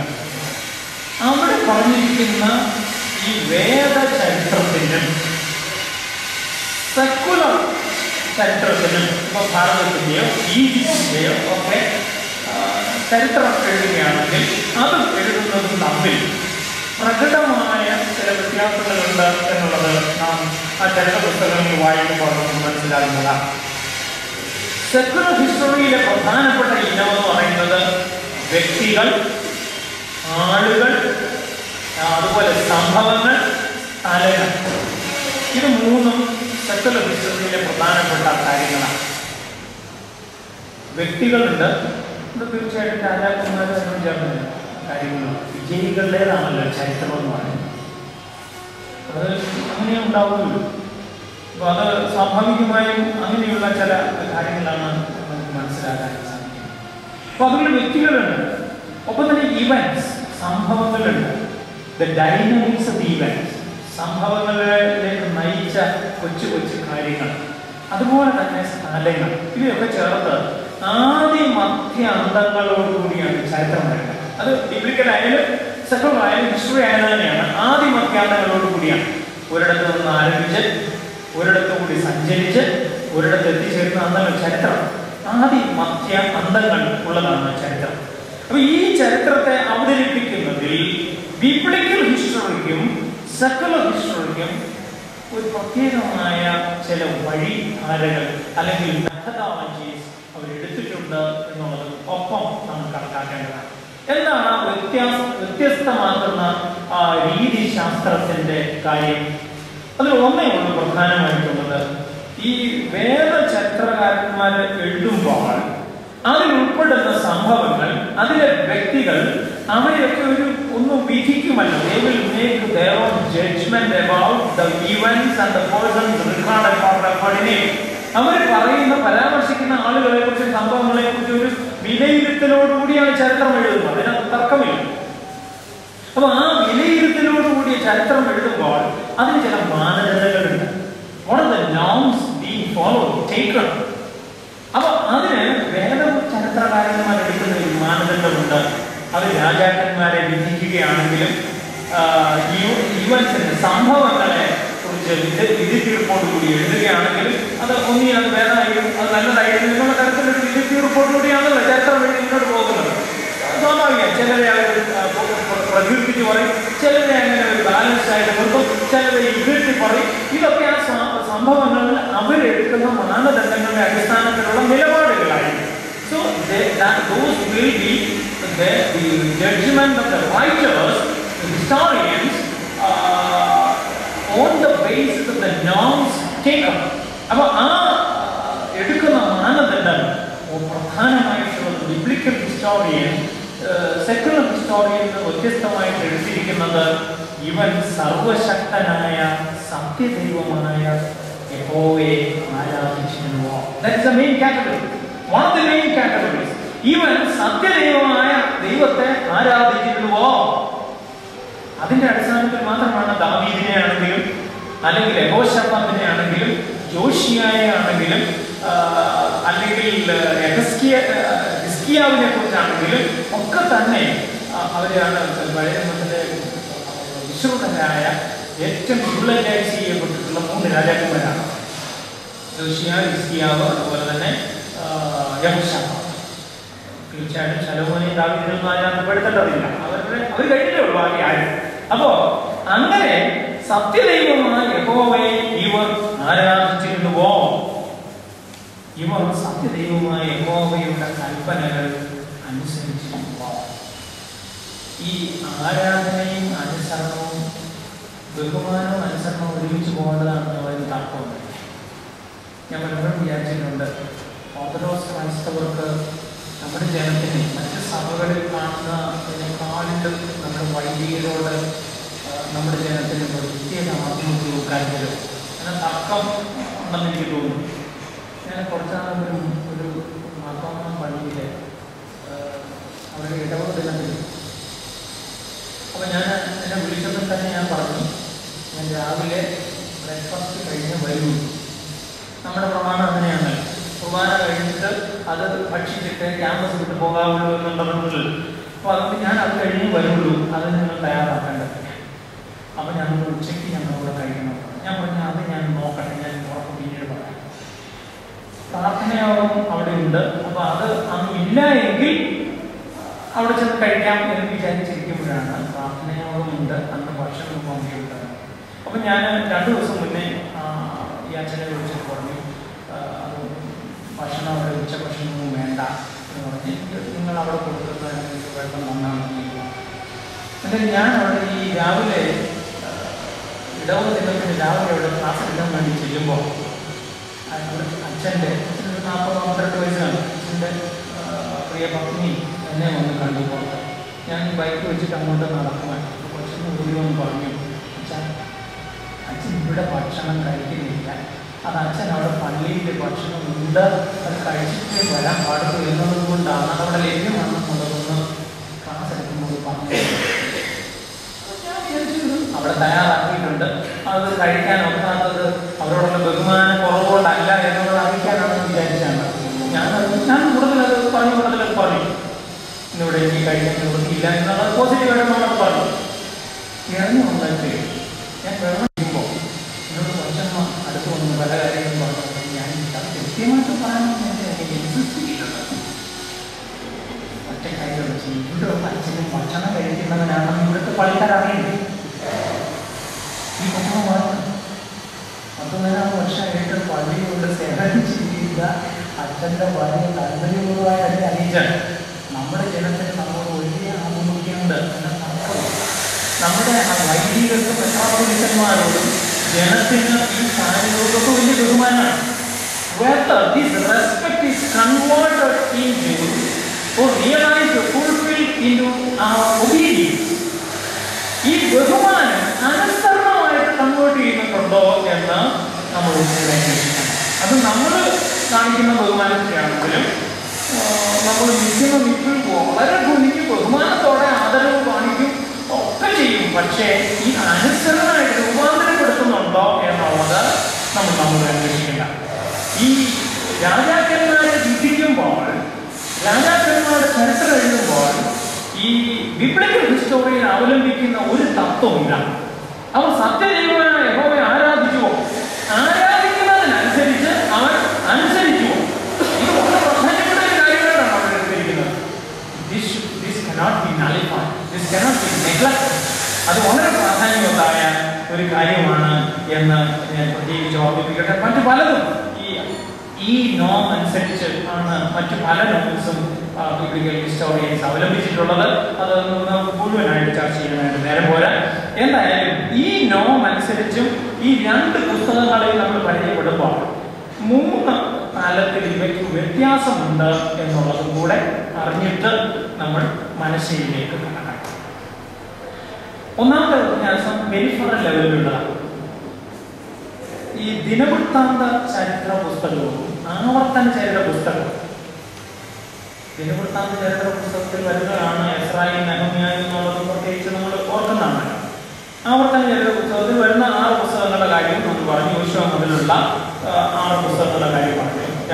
1-2 ശമൂവേൽ, 1-2 രാജാക്കന്മാർ, യോശുവ, ന്യായാധിപന്മാർ, ഈ അങ്ങനെയുള്ള പുസ്തകങ്ങൾ.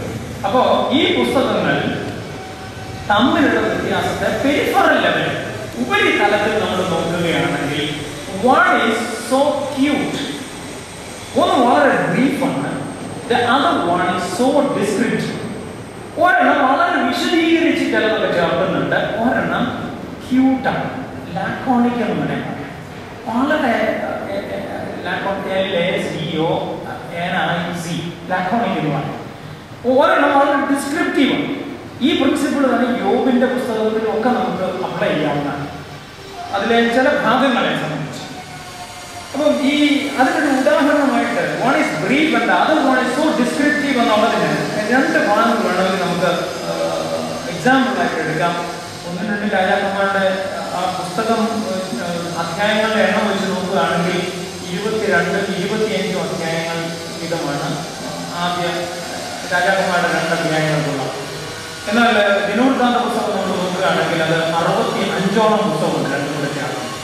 അപ്പോൾ അത് ഒന്ന് ചെറുതും ഒന്ന് വലുതുമാണ്. ഒന്ന് one is presenting in a brief manner, the other one in a descriptive manner എന്നുള്ളത് നമുക്കറിയാം. ഇത് ഈ പ്രമാണം തന്നെ അപ്ലൈ ചെയ്തുകൊണ്ടാണ് പുതിയ നിയമ ഗോസ്പൽസ് പഠിക്കുമ്പോൾ ചില പുസ്തകങ്ങളെ ക്യൂട്ടായിട്ടുള്ളതായിരിക്കും. പ്രത്യേകിച്ച് 1-ാം പുസ്തകം എന്നറിയപ്പെടുന്ന ആദ്യം എഴുതിയത് എന്നുള്ളത് കൊണ്ട് 1-ാം പുസ്തകമായിട്ട് അറിയപ്പെടുന്ന വിശുദ്ധ മർക്കോസിന്റെ സുവിശേഷവും വിശുദ്ധ മത്തായി ശ്ലീഹയുടെ സുവിശേഷവും തമ്മിൽ താരതമ്യപ്പെടുത്തുമ്പോൾ one is cute and the other one is descriptive എന്ന് നമ്മൾ സാധാരണയായിട്ട് ഉപരിപ്ലവമായിട്ട് വേണമെങ്കിൽ പറയാവുന്ന. എന്തായാലും ഈ 2 പുസ്തകങ്ങളെ ഒന്ന് താരതമ്യപ്പെടുത്തുമ്പോൾ നമുക്കൊരു ഭാഗം, സമാനമായ ഭാഗം നമുക്ക് എടുക്കാം. 1 രാജാക്കന്മാർ 2 വേദപുസ്തകം അവിടെ വെച്ചിട്ടുണ്ട്. 1 രാജാക്കന്മാർ 14-ാമത്തെ അധ്യായത്തിന്റെ 25-ാമത്തെ വാക്യം. അവിടെ രെഹബെയാം രാജാവിന്റെ കാലഘട്ടത്തിൽ ശീശക്ക് എന്ന് പറയുന്ന ഇസ്രായേൽ രാജാവ് വരുന്നതിനെ കുറിച്ചുള്ള ഒരു ചെറിയ പരാമർശം അവിടെ ചേർത്തിട്ടുണ്ട്. 1 രാജാക്കന്മാർ 14-ാം അധ്യായത്തിന്റെ 25-ാമത്തെ ഭാഗം. എന്നാൽ അതൊന്ന് എടുത്തു വെച്ചിട്ട് അത് മറിക്കാതെ തന്നെ, അതിൽ അടയാളം കൈവച്ചിട്ട് മറിക്കാതെ തന്നെ 2 ദിനവൃത്താന്തം 12-ാമത്തെ അധ്യായം അതിന്റെ 1 മുതലുള്ള ഭാഗം നമ്മൾ നോക്കുകയാണെങ്കിൽ അതിന്റെ ആ താരതമ്യം നമുക്ക് എളുപ്പം മനസ്സിലാക്കാനായിട്ട് സാധിക്കും. ദിനവൃത്താന്തം എടുത്തെങ്കിൽ അടയാളം വിരലവിടെ വെച്ചിട്ട് തിരിച്ച് ഈ രാജാക്കന്മാരുടെ ഭാഗത്തേക്ക് വരികയാണ്. 1 രാജാക്കന്മാർ 14-25. എന്നാൽ രെഹബെയാം രാജാവിന്റെ 5-ാം ആണ്ടിൽ യഹൂദയിൽ വാണ ശലോമോന്റെ മകനായ രെഹബെയാമിന്റെ കാര്യമാണ്. ആണ്ടിൽ മിസ്രയീം രാജാവായ ശീശക്ക് യെരൂശലേമിന്റെ നേരെ വന്നു, അവിടെ ഒക്കെ കവർന്നു ഒക്കെ ഉള്ള കാര്യങ്ങളാണ് അവിടെ പറയുന്നത്. എന്നാൽ അത് ചെറുതായിട്ട് പറഞ്ഞിരിക്കുന്ന ആ ഭാഗം എത്ര വിസ്തരിച്ചാണ് ഒരു അധ്യായവും അതിൻ്റെ അടുത്ത ഭാഗവും കൂടെ എടുത്തു, അടുത്ത അധ്യായത്തിന്റെ ആദ്യ ഭാഗവും കൂടെ എടുത്ത് എത്ര ഡിസ്ക്രിപ്റ്റീവായിട്ടാണ് അവിടെ പറഞ്ഞിരിക്കുന്നത് ദിനവൃത്താന്ത ഭാഗത്ത് എന്നുള്ളത് നോക്കുക. 12-ാം അധ്യായം 1-ാമത്തെ വാക്യം 2 ദിനവൃത്താന്തം. എന്നാൽ രെഹബെയാമിന്റെ രാജ്യത്വം കുറച്ച് അവൻ ബലം പ്രാപിച്ച ശേഷം അവനും അവനോടുകൂടെ എല്ലാ ഇസ്രായേലും യഹോവയുടെ ന്യായപ്രമാണം ഉപേക്ഷിച്ചു. രെഹബെയാം രാജാവിന്റെ 5-ാം ആണ്ടിൽ, ഒറ്റ സെന്റൻസ് കൊണ്ടുള്ളതായി ഇപ്പൊ തന്നെ 2 സെന്റൻസായി, 2 വാക്യമായി, മിസ്രയീം രാജാവായ ശീശക്ക് നേരെ വന്നു എന്ന് മാത്രമേ ഉണ്ടെങ്കിൽ ഇവിടെ ശിഷ്യക്ക് എന്തുമാത്രം കാലാൾപ്പടയുമായിട്ടാണ് വന്നത്, എന്തൊക്കെയാണ് അവിടെ ചെയ്തത്, ആരായിരുന്നു അവിടുത്തെ പ്രവാചകൻ. ശമയ പ്രവാചകന്റെ കാര്യം തൊട്ടടുത്ത് 5-ാമത്തെ വാക്യത്തിലുണ്ട്. അതേ തുടർന്നുള്ള കാര്യങ്ങൾ കൂടെ പറയുന്നുണ്ട്. 13-ാമത്തെ അധ്യായത്തിന്റെ 1-ാമത്തെ വാക്യത്തിൽ യൊരെബെയാം രാജാവിന്റെ 18-ാം ആണ്ടിൽ അബിയാവ് യഹൂദയിൽ രാജാവായി എന്നും കൂടെ ചേർത്തിട്ടുണ്ട്. ഇക്കാര്യം രാജാക്കന്മാരുടെ പുസ്തകത്തിൽ വളരെ പെട്ടെന്ന് അക്കാര്യം പറഞ്ഞിട്ടുണ്ട്. 31-ാമത്തെ വാക്യം, 25-ആണ് മുമ്പേ വായിച്ചത്. 31-ന്റെ അവസാന വാക്ക് പറയുന്നത് അവന്റെ മകനായ അബിയാം അവന് മകൻ രാജാവ്. അപ്പോൾ ഒരു രാജാവിന്റെ ജീവിത ചക്രത്തിൽ ഭരണകാലത്ത് സംഭവിച്ച കാര്യങ്ങളെ വേഗത്തിൽ പറയാനായി ഇന്നാൾ രാജാവായി, അദ്ദേഹത്തിന്റെ കാലത്ത് ഇന്ന പോലെ ഒരു യുദ്ധമുണ്ടായി, ഇന്ന മിസ്രൈം രാജാവ് അവിടെ പറയുന്ന ശീശക്കാലത്തെ അങ്ങനെ വന്നു, അവിടെ അദ്ദേഹത്തെ കൊന്നു, അദ്ദേഹത്തിന് ശേഷം ഇന്ന ആള് ഭരണത്തിലേക്ക് വന്നു, അപ്പോൾ അത് യഹൂദയിലെ കാര്യമാണ്, അപ്പോൾ ശമരിയിൽ അല്ലെങ്കിൽ വടക്കേ ഇസ്രായേൽ ഇന്നായിരുന്നു ഭരണം. ഇങ്ങനെ വളരെ ക്യൂട്ടായിട്ട് ഒബ്ജക്റ്റീവായിട്ട് വേണ്ട പ്രസക്തമായ കാര്യം മാത്രം പ്രസക്തമെന്ന് തോന്നുന്ന കാര്യം മാത്രം വിശദീകരിച്ച് പെട്ടെന്ന് ആ സംഭവത്തെ മറച്ച് മുന്നോട്ട് പോകാനായി രാജാക്കന്മാരുടെ പുസ്തകം അല്ലെങ്കിൽ മറ്റേ പേര് ആവർത്തന ചരിത്രകാരൻ ശ്രദ്ധിക്കുമ്പോൾ അത് കുറച്ചുകൂടെ ഡിസ്ക്രിപ്റ്റീവായിട്ട് യഹോവയുടെ ന്യായപ്രമാണത്തോടും ദാവീദിന്റെ വംശത്തോടും ആ വാഗ്ദത്തത്തോടും ചേർന്ന് അവൻ നിന്നുവോ, അവൻ എങ്ങനെ നിൽക്കാൻ സാധിച്ചു, എങ്ങനെ നിൽക്കാനായില്ല, അതിനെന്തായിരുന്നു കുഴപ്പം, ഈ തരത്തിൽ വിശദീകരിച്ച് പ്രസന്റ് ചെയ്യാനാണ് ദിനവൃത്താന്ത ചരിത്രകാരൻ ശ്രദ്ധിക്കുന്നത്. നമുക്കറിയാം. ഇതിന് ഈ പറഞ്ഞ ഉദാഹരണത്തെക്കാൾ എളുപ്പം മനസ്സിലാക്കുന്ന മറ്റൊരു ഉദാഹരണം യെശയ്യാവിന്റെ പ്രവചനം 6-ാമത്തെ അധ്യായം ആ ദർശനത്തോട് ചേർന്ന് നമ്മൾ ഇടയ്ക്കിടയ്ക്ക് ഓർക്കുന്ന വേദഭാഗമാണല്ലോ യെശയ്യാവ് 6. അപ്പൊ ആ വേദഭാഗം 6-ാം അധ്യായം 1-ാമത്തെ വാക്യം തുടങ്ങുന്നത് ഉസിയ രാജാവ് മരിച്ച ആണ്ടിൽ കർത്താവ് ഉയർന്നു പോയി ഇവിടെ സിംഹാസനത്തിൽ ഇരിക്കുന്ന ഞാൻ കണ്ടു എന്ന് പറഞ്ഞുകൊണ്ടാണ് ഭാഗം തുടങ്ങുന്നത്.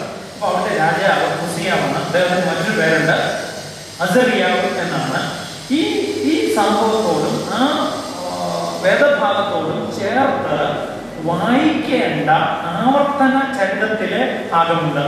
നമുക്ക് ശ്രദ്ധിക്കാവുന്നതാണ്. 2 രാജാക്കന്മാർ 15-ാമത്തെ അധ്യായമാണ് അതിനോട് ചേർന്ന് വായിക്കേണ്ടതെന്ന് അറിയാം. ഒപ്പം വായിക്കേണ്ട ഭാഗം 2 ദിനവൃത്താന്തം 26-ാമത്തെ അധ്യായം. ഞാൻ ആവർത്തിക്കട്ടെ.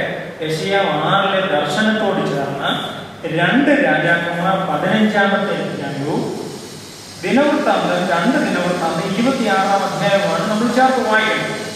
അത് വായിക്കുമ്പോൾ വളരെ ബ്രീഫായിട്ടാണ് ആ കാര്യങ്ങൾ 2 രാജാക്കന്മാർ 15-ൽ പറയുന്നത്. ഇപ്പോൾ ആ ഭാഗം വായിക്കുന്നില്ല. എന്നാൽ 2 ദിനവൃത്താന്തത്തിന്റെ 26-ാമത്തെ അധ്യായത്തിൽ 13 വരെയുള്ള ഭാഗം ഈ അസറിയ എന്ന രാജാവ് അല്ലെങ്കിൽ ഉസിയ എന്ന രാജാവ് എങ്ങനെ ദൈവഭക്തനായി അവരുടെ ദീർഘകാല ഭരണത്തിന്റെ ആദ്യ ഘട്ടം എന്നുള്ളതിന് 14-ാമത്തെ വാക്യത്തിൽ ഉദാഹരണം പറയുന്നുണ്ട്. ഒരു പ്രത്യേക ചെയിൻ വേർഡ് പറയുന്നുണ്ട്. എന്നാൽ അവൻ ബലവാനായപ്പോൾ അവന്റെ ഹൃദയം അവന്റെ നാശത്തിനായി നിഗളിച്ചു എന്നുണ്ട്. അത് അവന്റെ 2-ാം ഘട്ടമാണ്, ഭരണത്തിന്റെ 2-ാം ഘട്ടത്തെ കുറിച്ച് പറയുന്നത്. അപ്പൊ ഈ ആദ്യ ഘട്ടം ആദ്യ നാളുകളിൽ, ശുശ്രൂഷയുടെ ആദ്യ നാളുകളിൽ എന്നുള്ളതിന് വിശദീകരണം ഒക്കെ 13 വാക്യങ്ങളിലുണ്ട്. എന്നാൽ അക്കാര്യം 2 രാജാക്കന്മാർ 15-ാമത്തെ അധ്യായത്തിൽ വളരെ ചെറുതായിട്ടേ പറയുന്നുള്ളൂ. 2 ദിനവൃത്താന്തം അതിന്റെ 26-ാമത്തെ അധ്യായത്തിന്റെ 14 ഭാഗത്ത് അദ്ദേഹം എങ്ങനെ ദൈവം മുമ്പാകെ തെറ്റിപ്പോയി, പുരോഹിതന്റെ മുമ്പാകെ തെറ്റിപ്പോയി, യെരൂശലേം ദേവാലയത്തിൽ പുരോഹിതൻ കഴിക്കേണ്ട ചില കാര്യവുമായി അവൻ ബലിപീഠത്തിലേക്ക് ചെന്ന് അർപ്പിച്ച കാര്യമൊക്കെ അവിടെ ചേർത്ത് വെക്കുന്നു. അവൻ അത് നിമിത്തം കുറ്റമുണ്ടായ കാര്യം, ഒപ്പം പുരോഹിതൻ അവനെ അന്ന് ആ കുറ്റത്തോടുകൂടി കണ്ട കുറ്റമാണെന്ന് വരുന്ന അറിഞ്ഞ് മാറ്റി നിർത്തിയ കാര്യം ഒക്കെ ഈ അസറിയാവ് എന്ന ഈ ഉസിയാവ് എന്ന രാജാവിനെ കുറിച്ച് പറഞ്ഞിരിക്കുകയാണ്. ചുരുക്കത്തിൽ ഈ 2 ഉദാഹരണങ്ങളിലൂടെ നമുക്ക് ഒരു we can arrive at a conclusion at the peripheral level. ഉപരിപ്ലവമായിട്ടെങ്കിലും ഒരു ഉപരി ദർശനത്തോടുകൂടി നമുക്ക് പറയാൻ പറ്റും. One is cute or laconic and the other one is descriptive to a certain very great extent.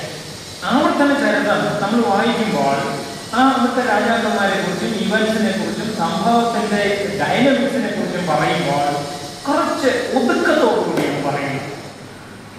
എന്നാൽ ചിലത് വളരെ വിശദീകരിച്ചാണ് പറയുന്നത്. നമുക്കറിയാമല്ലോ, നമ്മുടെ ചില പിതാക്കന്മാരെ വളരെ കുറച്ച് മാത്രം ചിലത് വിശദീകരിച്ച് ഇപ്പം നമ്മൾ തിരുവനന്തപുരം ഡയാലിസിന്റെ കാര്യമൊക്കെ തീർച്ചയായിട്ടും ഈ ഹോളിവുഡിന്റെ ആശ്രമമുള്ളവർ തീർച്ചയായിട്ടും തിരുവനന്തപുരം ഡയാലിസിനെ കുറിച്ച് ഓർക്കും. തിരുവനന്തപുരത്ത് തൊട്ടു മുമ്പുണ്ടായിരുന്ന മെത്രാപ്പൊലിത്ത ഇപ്പോഴുള്ള മെത്രാപ്പൊലിത്തായി അവരുടെ സംഭാഷണത്തിലും അവരുടെ പ്രസംഗത്തിലും ഈ വ്യത്യാസം കാര്യമായിട്ടുള്ളത് നമുക്കറിയാം. I am not pointing to anybody in a critical manner. അതൊരു നറേറ്റീവായിട്ട് അനാലിസിസിന് വേണ്ടി ശ്രമിക്കുന്നത് മാത്രമേ.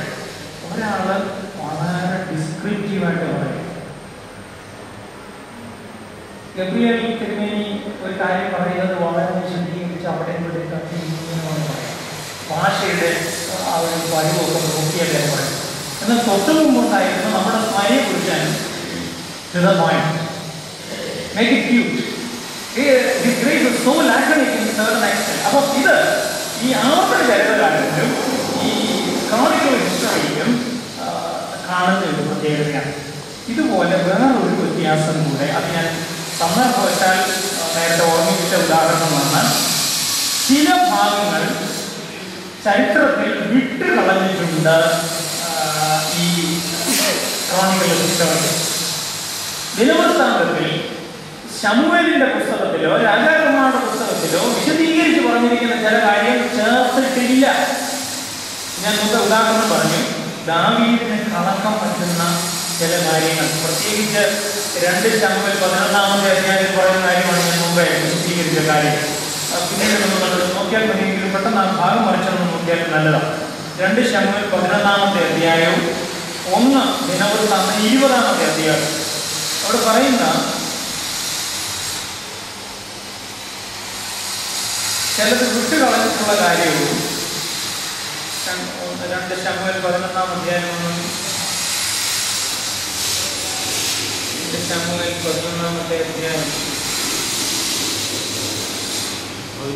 11-ാമത്തെ അധ്യായത്തിലാണ് 11-ന്റെ ആ 2-ാമത്തെ വാക്യം, ഒരു നാൾ സന്ധ്യയാകാറായ സമയത്ത് ദാവീദ് മെത്തയിൽ നിന്ന് എന്ന് പറയുന്ന തുടങ്ങുന്ന ഭാഗം. അവിടെയാണ് ഈ ബത്ശേബ സംഭവം ഒക്കെ വിശദമായി പറയുന്നതും തുടർന്ന് 12-ാമത്തെ അധ്യായത്തിൽ നാഥാൻ ദാവീദിനോട് പറയുന്നതും ഒക്കെ ചേർത്തിരിക്കുന്നത്. എന്നാൽ ആ സംഭവം ഇഗ്നോർ ചെയ്തുകൊണ്ടോ മറച്ചു വെച്ചുകൊണ്ടോ ഒന്നും ദിനവൃത്താന്തം 20-ാമത്തെ അധ്യായം അവതരിപ്പിക്കുന്നത് ഒന്നും നോക്കുക. പിറ്റേ ആണ്ടിൽ 1 ദിനവൃത്താന്തം 20-ാമത്തെ അധ്യായമാണ്.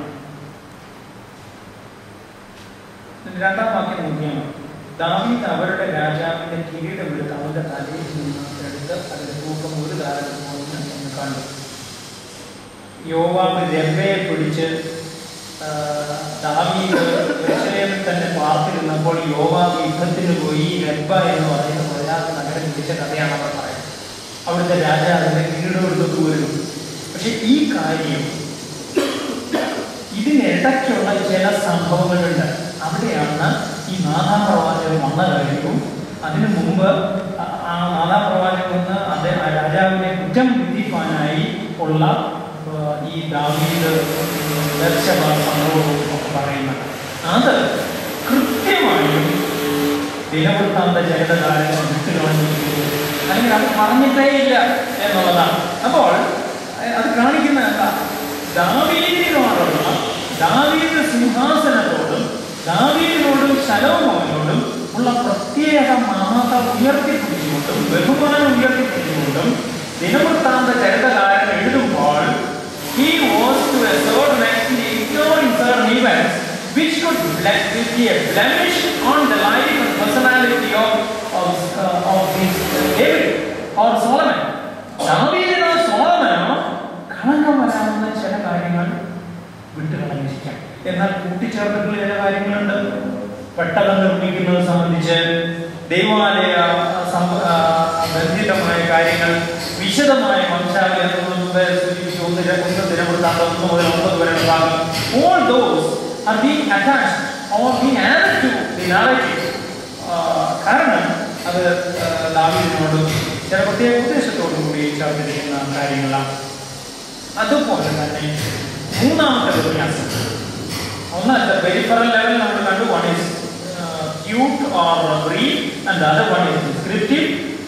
അത് ആവർത്തന ചരിത്രം പറയുന്ന 6 പുസ്തകങ്ങൾ വളരെ ഹ്രസ്വ വിവരണം നൽകുന്നു. എന്നാൽ ദിനവൃത്താന്ത ചരിത്രകാരൻ കുറച്ചുകൂടി വിശദീകരിച്ച് ചേർത്തിരിക്കുന്നു.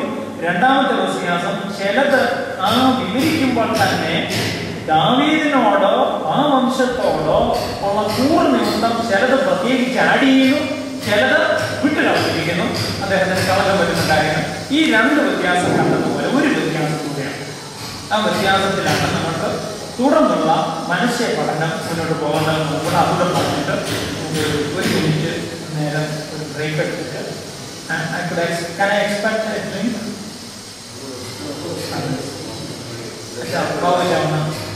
എല്ലാം കൊണ്ട് ഓക്കെ. അപ്പം നമുക്ക് ആ സമയത്ത് ബ്രേക്ക് എടുക്കാം. അപ്പം മൂന്നാമത്തെ കാര്യം, ഈ വ്യത്യാസപ്പെടുത്തിയ വാക്ക്, അല്ലെങ്കിൽ ആവർത്തന ചരിത്രകാരൻ പറഞ്ഞതിൽ നിന്ന് ദിനവൃത്താന്ത ചരിത്രകാരൻ വ്യത്യാസപ്പെടുത്തിയവയിൽ പല കാര്യങ്ങൾ ഉണ്ട്. അതിൽ ഒരു പ്രധാനപ്പെട്ട കാര്യം, ചില പ്രത്യേക കഥാപാത്രങ്ങൾ, ചില വ്യക്തികളെ കുറിച്ച് പ്രത്യേക താല്പര്യത്തോടെ എഴുതിയിരിക്കുന്നു എന്നുള്ളതാണ്. അത് ദാവീദിന്റെ കാര്യം മാത്രമാണ്. മനശ്ശെ എന്ന കഥാപാത്രത്തെ എടുത്താലും അങ്ങനെ തന്നെയാണ്. നമുക്കറിയാം, മനശ്ശയെ കുറിച്ച് പറയുന്നതിന് ബേസിക് ടെക്സ്റ്റായിട്ട് എടുക്കുന്നത് 2 രാജാക്കന്മാർ 21-ാമത്തെ അധ്യായമാണ്. ആവർത്തന ചരിത്രത്തിൽ നിന്നുള്ളത് 2 രാജാക്കന്മാർ 21. എന്നാൽ അതിന്റെ parallel narrative in the chronicle of history is in 2 Chronicles chapter 33. 2 Kings 21-ലും 2 Chronicles 33-ലുമാണ് ഉള്ളത്. അത് ബേസിക് ടെക്സ്റ്റാണ്. എന്നാൽ ഈ ദിനവൃത്താന്ത ചരിത്രത്തിൽ 33-ാമത്തെ അധ്യായം 2 ദിനവൃത്താന്തത്തിലുള്ളതിൽ ഈ രാജാക്കന്മാരുടെ 2 രാജാക്കന്മാർ 21-ൽ പറയുന്നതിനോട് കൂട്ടിച്ചേർത്ത് ചില കാര്യങ്ങൾ പറഞ്ഞിരിക്കുന്നു. അവിടെ എന്താ പ്രത്യേകത? ഒരു പ്രത്യേകത പ്രത്യേകിച്ചുണ്ട്. മനശ്ശെയുടെ ജീവിതത്തിൽ, ഭരണത്തിൽ, വ്യക്തി കാഴ്ചപ്പാടിൽ വന്നുപോയ പിഴവുകളും ദൈവശിക്ഷയും കൊണ്ട് ആവർത്തന ചരിത്രകാരൻ അവസാനിപ്പിക്കുന്നു. 2 Kings chapter 21 അങ്ങനെയാണ്. എന്നാൽ 2 Chronicles chapter 33 ഇതിന്റെ സമാന വിവരണം, പാരലൽ നറേറ്റീവ് കൊടുക്കുമ്പോൾ അവിടെ മനശ്ശെയുടെ മാനസാന്തരം, തിരികെ വരവ്, ദൈവം ഒരുക്കുന്ന രക്ഷ, ഇതൊക്കെ പ്രത്യേകിച്ച് ചേർത്തിരിക്കുന്നു. അപ്പോൾ ചില രാജാക്കന്മാരെ കുറിച്ച് ജീവിതത്തെ ബാലൻസ് ആക്കുന്ന തരത്തിൽ അവരുടെ പിൽക്കാല അനുഭവങ്ങളും കൂടെ അവരുടെ ലാഭങ്ങളും കൂടെ ചേർത്തുകൊണ്ട് അവരുടെ ദൈവമുമ്പാകെയുള്ള അവരുടെ നേട്ടങ്ങളും കൂടെ ചേർത്ത് അവരുടെ ജീവിതത്തെ ബാലൻസ് ആക്കാൻ പ്രത്യേകമായ ശ്രമം ഈ ദിനവൃത്താന്ത ചരിത്രകാരനുണ്ട്. ആ അടിസ്ഥാനത്തിൽ in that perspective we are about to deal with the narrative in 2 Chronicles chapter 23 dealing with Manasseh. അതാണ് നമ്മുടെ അടുത്ത സെഷനിൽ, പോസ്റ്റ് കോഫി സെഷനിൽ നമ്മൾ എടുക്കാനുള്ളത്. അധികം സമയം കോഫി എടുത്തു.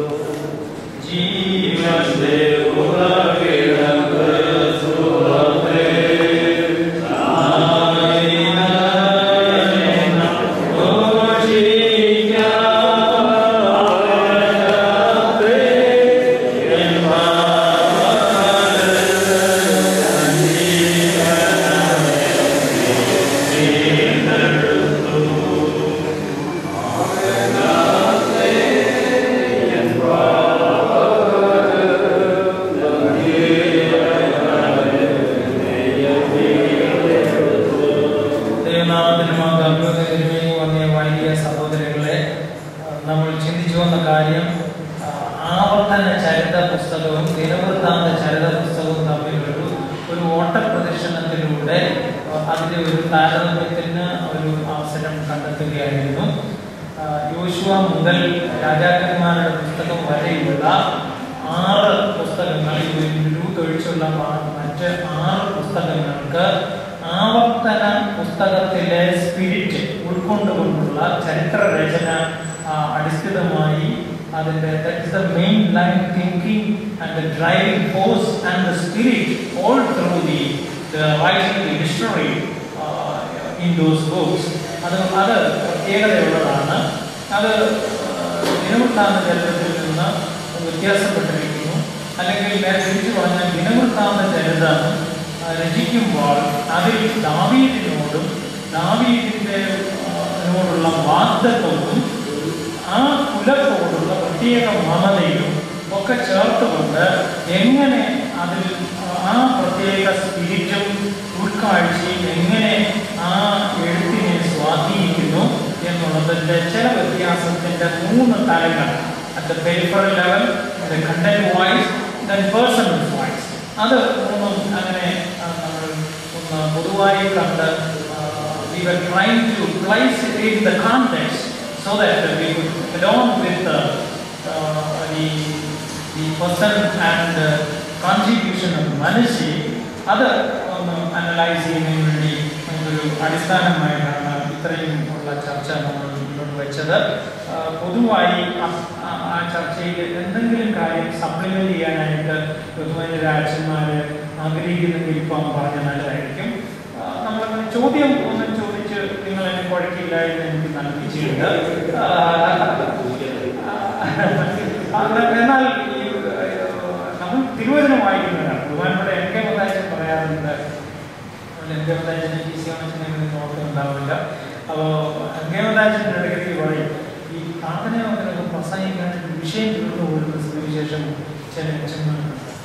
അത് ദിവസവും വായിക്കുന്നില്ല എങ്കിൽ വിഷയം തീർന്നു പോകാനുള്ള സാധ്യതയാണ് ഉണ്ട് എന്ന് അദ്ദേഹം പറയുന്നത്. അതുകൊണ്ട് നിങ്ങൾ തിരുവചനം വായിച്ചുകൊണ്ടിരിക്കുന്നവരായാലും ഒരു വിഷയം തീരാതെ വണ്ണം അതിനെക്കുറിച്ച് അടുത്ത് കാണാൻ സാധിക്കുന്നതാണ്.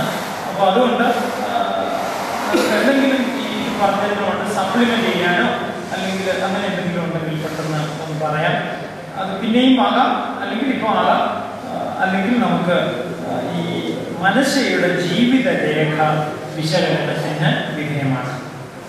ഞാൻ മുന്നേ സൂചിപ്പിച്ചു, മനശ്ശയെ നമ്മൾ എടുക്കുന്നതിന് പ്രധാനപ്പെട്ട കാരണം ആവർത്തന ചരിത ഗ്രന്ഥത്തിൽ നിന്ന് ചില വ്യക്തികൾ അല്ലെങ്കിൽ കഥാപാത്രങ്ങളെ അവതരിപ്പിക്കുന്നതിലെ പ്രത്യേകത കൊണ്ട് ദിനവൃത്താന്ത ചരിത്ര പുസ്തകം വ്യത്യസ്തമായിരിക്കുന്നു എന്നുള്ളത് പറഞ്ഞുകൊണ്ടാണ് നമ്മൾ മനശ്ശയിലേക്ക് എത്തുന്നത്. മനശ്ശയെ കുറിച്ച് പറയുമ്പോൾ, ചിന്തിക്കുമ്പോൾ അടിസ്ഥാന വേദഭാഗം എന്ന് പറയുന്നത് 2 രാജാക്കന്മാർ 21 2 ദിനവൃത്താന്തം 33 ആണെന്ന് പറഞ്ഞാണ് നമ്മൾ പുറത്തോട്ട് കാണിക്കാൻ പോയത്. അപ്പോൾ ഈ ഭാഗത്തിന്റെ അടിസ്ഥാനത്തിൽ അദ്ദേഹത്തെ കുറിച്ച് ചിന്തിക്കുമ്പോൾ നമുക്കൊരു ടൈറ്റിലായിട്ട് മനസ്സിൽ വെക്കാം: പിഴവുകളും പരാജയവും ദൈവാശ്രയത്തോടെ വിജയമാക്കിയ ജീവിതം എന്ന് നമുക്ക് ഒരു ടൈറ്റിൽ കൊടുക്കാവുന്നതാണ് മനശ്ശയുടെ. അത് ദിനവൃത്താന്ത ചരിത്രകാരന്റെ അടിസ്ഥാനത്തിൽ മാത്രമേ അങ്ങനെ പറയാൻ പറ്റുള്ളൂ. അല്ലെങ്കിൽ പരാജയമടങ്ങിയ ഒരു ജീവിതമായിട്ട് മാത്രമേ ആവർത്തന ചരിത്രകാരന്റെ അവതരണം അനുസരിച്ച് നമുക്ക് പറയാനായിട്ട് പറ്റുള്ളൂ. പിഴവുകളും പരാജയവും ദൈവാശ്രയത്തിലൂടെ വിജയമാക്കിയ ജീവിതം എന്ന് മനശ്ശയെ കുറിച്ച് നമുക്ക് പറയാനായിട്ട് സാധിക്കും. മനശ്ശയെ കുറിച്ച് ഇനി പറയുന്ന 5 കാര്യങ്ങളുണ്ട്.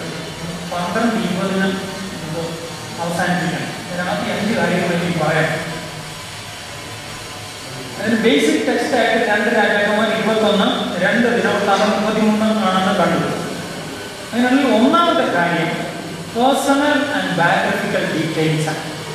പേഴ്സണൽ ആൻഡ് ബയോഗ്രഫിക്കൽ ഡീറ്റെയിൽസ് ഇത് ഈ പറഞ്ഞ വേദഭാഗത്തിന്റെ അടിസ്ഥാനത്തിൽ നമുക്ക് കാണാം. അദ്ദേഹം 12ാമത്തെ വയസ്സിൽ യഹൂദ്യയുടെ ഭരണത്തിലേക്ക് വന്ന രാജാവാണ്. വിശ്രുതനായ ഹിസ്കിയ രാജാവിന്റെ മകനാണ്. ഹിസ്കിയാവ് എന്ന രാജാവ് പഴയ നിയമത്തിലെ ഏറ്റവും ബഹുമാന്യ 3 കഥാപാത്രങ്ങളിൽ ദാവീദും അദ്ദേഹത്തിന് മകൻ ശലോമോനും കഴിഞ്ഞ് വിശ്രുതരായ 3 പേരിൽ ഒരുവനാണ് എന്നുള്ളത് നമുക്കറിയാം. The might of Yahweh എന്നാണ് അതിൻ്റെ അർത്ഥം. MIGHT. യഹോവയുടെ ശക്തി, യഹോവയുടെ വലിയ ബലം, അമിത ബലം എന്നാണ് ആ വാക്കിന്റെ അർത്ഥം തന്നെ. ഹിസ്കിയാവ് ഏറ്റവും നല്ല ഒരു രാജാവായിരുന്നു.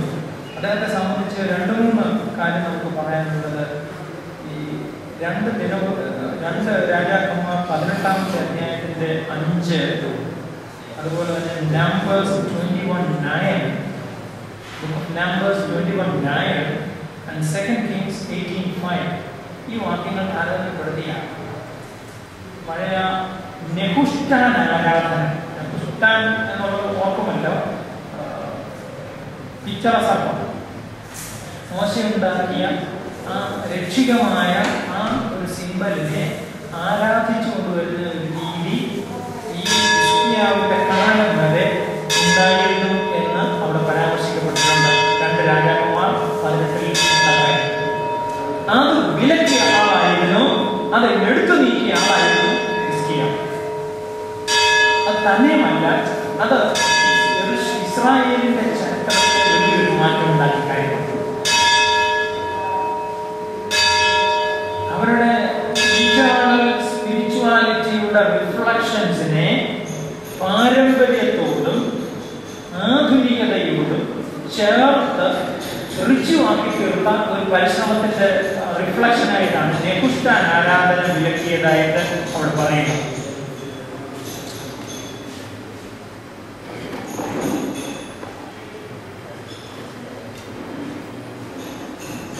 So that is a reflection of the spiritual renovation and respect for God in Judah. അതാണ് നെഹുഷ്ടാൻ ആരാധനയുടെ വിലക്ക് കാണിക്കുന്നത്. അത് ചെയ്ത ആളായിട്ടാണ് ഹിസ്കിയാവിനെ കുറിച്ച് പറയുന്നത്. അദ്ദേഹത്തിന്റെ മകനായി. സോ അദ്ദേഹത്തിന്റെ പൈതൃകവും അതുപോലെ തന്നെ ഉൽപ്പതിഷ്ണുവുമായിട്ടുണ്ട്. പൈതൃകമുള്ള ആളുമായിരുന്നു. ഉൽപ്പതിഷ്ണു എന്ന് പറഞ്ഞാൽ പുരോഗമന ചിന്താഗതിക്കാരൻ,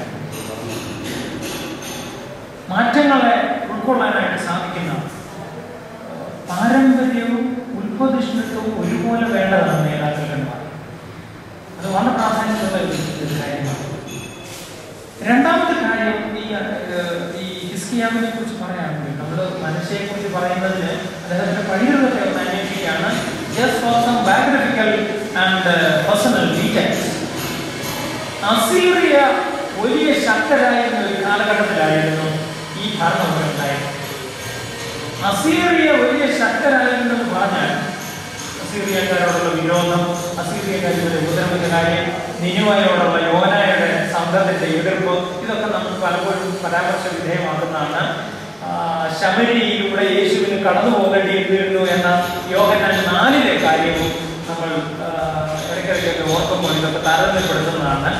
അസീറിയയുടെ പരമാധികാരം എന്ന് പറഞ്ഞാൽ the overlordship of a nation over this Jewish nation എന്ന് പറയുന്നതിന് ചില പ്രത്യേകതകൾ. അത് പൊളിറ്റിക്കൽ സംഭവമാണ്. It has social moorings, it has its own cultural level and it has spiritual level too. ഈ 4 കാര്യങ്ങൾ 8-ാം നൂറ്റാണ്ടിലെ പ്രവാചകന്മാരെ വിശകലനം ചെയ്യുമ്പോൾ നമുക്ക് അപ്ലൈ ചെയ്യാവുന്നതാണ്. ആമോസ്, മീഖ, യെശയ്യാവ്, ഹോശയ എന്നീ പ്രവാചകന്മാരെ അനലൈസ് ചെയ്യുമ്പോഴും ഈ 4 കാര്യങ്ങൾ നമുക്ക് അപ്ലൈ ചെയ്യാവുന്നതാണ്. അത് നമ്മളിപ്പോൾ വിശകലനം വിധേയമാക്കുന്നില്ല. എന്നാൽ അസീറിയയുടെ പരമാധികാരം എന്ന് പറയുന്നത് 2 തലത്തിലാണ് പ്രധാനമായിട്ടുള്ളത്. One is the economical level, economic submission and the spiritual submission. ഈ കപ്പം കൊടുക്കുന്ന രാജ്യങ്ങളെ വെയ്സൽ കിങ്ഡംസ് എന്നാണ് പറയുന്നത്, സാമന്ത രാജാക്കന്മാരാണ്. അപ്പൊ അങ്ങനെ ഈ അസീറിയയ്ക്ക് കപ്പം കൊടുത്ത് നമുക്ക് വാർഷികമായി, അല്ലെ മന്ത്രിയാണല്ലോ വാർഷികമായി ഒരു പ്രത്യേക പേഴ്സ് കൊടുത്ത് മാത്രം ജീവിച്ചിരുന്ന നേതാക്കളുള്ള ഒരു കാലഘട്ടമാണ് ഈ സാമന്ത രാജാക്കന്മാർ ഇസ്രായേലിൽ ഭരണം നടത്തുന്ന കാലം. അതുപോലെ അസീറിയയുടെ സാമന്ത രീതിയിൽ ഭരണം നടത്തിക്കൊണ്ട് പോരുമ്പോൾ അസീറിയയ്ക്ക് വേണ്ടി ചുങ്കം പിരിച്ച് കപ്പം കൊടുക്കേണ്ടി വന്നിരുന്നു. അവർ തന്നതുകൊണ്ട് ജനത്തിന് വലിയ പ്രയാസമായി. ഇപ്പോൾ കപ്പം കൊടുത്തുകൊണ്ടിരിക്കുന്നത് അതിന് ദേശത്തിന്റെ കപ്പങ്ങളുണ്ട്, വാർഡുകളൊക്കെയുണ്ട്, ഇങ്ങനെ പോയിക്കൊണ്ടിരിക്കും. അത് കൊടുത്തുകൊണ്ടിരുന്ന ഒരു കാലഘട്ടത്തിലാണ് സ്റ്റേറ്റ് എന്ന് പ്രഖ്യാപിച്ചുകൊണ്ട് അസീറിയയിൽ നിന്ന് സ്വാതന്ത്ര്യം പ്രഖ്യാപിച്ച ആളായിരുന്നു ഹിസ്കിയ രാജാവ്. അത് കണ്ടുകൊണ്ടാണ് യൗവനക്കാരനായ ഈ മനശ്ശെ ഭരണത്തിലേക്ക് വന്നത്. തന്നെയുമല്ല, 12ാമത്തെ വയസ്സിൽ ഭരണത്തിലേക്ക് വരുമ്പോൾ പിതാവിൻ്റെ കീഴിൽ ആണ് അദ്ദേഹം ഭരണം നടത്തുന്നത്. അപ്പോൾ അത് കുറച്ചുകൂടെ അടുത്ത് കാണുന്നതിന് അദ്ദേഹത്തിന് സാധിച്ചു എന്നുള്ളതിന് യാതൊരു തർക്കവുമില്ല. മറ്റൊരു തലത്തിൽ കൂടെയുണ്ട് ഈ അസീറിയയുടെ സാമന്ത രാജ്യമായി യഹൂദിയ നിലനിൽക്കുമ്പോൾ. അസീറിയയുടെ സാമന്ത രാജ്യമായി യഹൂദിയ നിലനിൽക്കുമ്പോൾ അസീറിയൻ രാജാവ് ആരെ ആരാധിക്കുന്നുവോ അവരെ സാമന്ത രാജ്യവും ആരാധിച്ചുകൊണ്ടേയിരിക്കും. അത് ബാബിലോണിയക്കാരെ ചേർന്നുള്ളതാണെങ്കിലും ഈജിപ്തിനോട് ചേർന്നുള്ള കാര്യത്തിലാണെങ്കിലും അസീറിയയോട് ചേർന്നുള്ള കാര്യത്തിൽ ഇത് ഇസ്രായേലിൽ അല്ലെ യഹൂദിയിൽ നടപ്പായിരുന്നു എന്ന് രാജാക്കന്മാരുടെ പുസ്തകവും ദിനവൃത്താന്ത പുസ്തകവും പ്രത്യേകിച്ച് പറയുന്നുണ്ട്. അത് ഇടയ്ക്ക് വായിക്കുമ്പോൾ സാമന്ത രാജ്യങ്ങൾ ഏത് രാജ്യത്തെ സേവിക്കുന്നു അവിടുത്തെ രാജാവ് ആർക്ക് പൂജ നടത്തുന്നു അവരെ പൂജിച്ചുകൊണ്ടേയിരിക്കണം. പാലായാലും അശേരയായാലും അങ്ങനെ തന്നെ പൂജ തുടരണം എന്നൊരു നിഷ്ഠ ഉണ്ടായിരുന്നു എന്നതാണ്. ഇത് രണ്ടും വിലക്കി spiritual submission and the economic submission was taken away from the shoulders of the people of Israel by Hizkiah. അത് വളരെ പ്രാധാന്യപ്പെട്ട ഒരു കാര്യമാണ്. അത് കണ്ടുകൊണ്ടുവന്ന ഒരാളായിട്ടാണ് മനുഷ്യനെ കുറിച്ച് പറയാവുന്നത്. That is about the biographical detail. അത് തന്നെയുമല്ല, ഹിസ്കിയ രാജാവിനെ കുറിച്ച് പ്രത്യേകിച്ച് നമ്മൾ ഈ പ്രവാചക പുസ്തകം പഠിക്കുമ്പോൾ ചേർത്ത് വെക്കുന്ന 2 ഭാഗങ്ങളുണ്ട്. യെശയ്യാവ് 38-ഉം 2 രാജാക്കന്മാർ 20. യെശയ്യാവ് 38-ലും 2 രാജാക്കന്മാർ 20-ലും പറയുന്നത് എന്താണ് പെട്ടെന്ന് നോക്കി. 2 രാജാക്കന്മാർ 20-ലുള്ളത്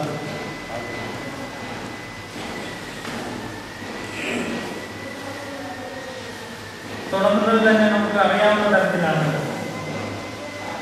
ആ കാലത്ത് ഹിസ്കിയാവ് മരിക്കത്തക്ക രോഗം പിടിപെട്ടു, ബാക്കി കാര്യങ്ങളുണ്ടായിരുന്നു. അപ്പൊ അത് പറയുന്നത് യെശയ്യാവ് 38-ലുമാണ്. യെശയ്യാവാണ് പ്രവാചകൻ. യെശയ്യാവ് ചെന്ന സൗഖ്യമാകേണ്ടതിന് പഴക്കട്ട കൊണ്ടുവരുന്ന കാര്യമൊക്കെ അവർ പറയുന്നുണ്ട്. അപ്പോൾ ഇതും അത്തരത്തിൽ പരാമർശിക്കപ്പെടുന്ന സാഹചര്യത്തിൽ അവിടെ ഈ പിതാവിനൊപ്പം ഭരണത്തിലേക്ക് വന്ന ആളായിരുന്നു. ആ പൈതൃകം ബോധ്യത്തോടെ കിട്ടിയ ആളായിരുന്നു മനശ്ശെ എന്നുള്ളത്. അതിനൊപ്പം ഹിസ്കിയാവിനെ മനശ്ശെയെ കുറിച്ച് ബയോഗ്രഫിക്കൽ ഡീറ്റെയിൽ ആയിട്ട് നോക്കുമ്പോൾ ആവർത്തന പുസ്തകത്തിന്റെ സ്പിരിറ്റ് ദിനവൃത്താന്ത പുസ്തകത്തിൽ തുടരുന്ന ഒരു പ്രത്യേക അനുഭവം മനശ്ശെയിലുണ്ടായിരുന്നു എന്നുള്ളത് കാണാം. ഞാൻ മുന്നേ സൂചിപ്പിച്ചു, ഒരു രാജാവ് തന്റെ ഭരണം നടത്തുമ്പോൾ അദ്ദേഹം കയ്യിൽ സൂക്ഷിക്കേണ്ട ചില കാര്യങ്ങളിൽ ഏറ്റവും പ്രധാനപ്പെട്ട ഒന്ന് ബിബ്ലിക്കൽ ഹിസ്റ്റോറിയിൽ എടുത്ത് കാണിക്കുന്നത് യഹോവയുടെ ന്യായപ്രമാണമാണ്. ആവർത്തന പുസ്തകം 17-ാം അധ്യായം 14 മുതലുള്ള ഭാഗം.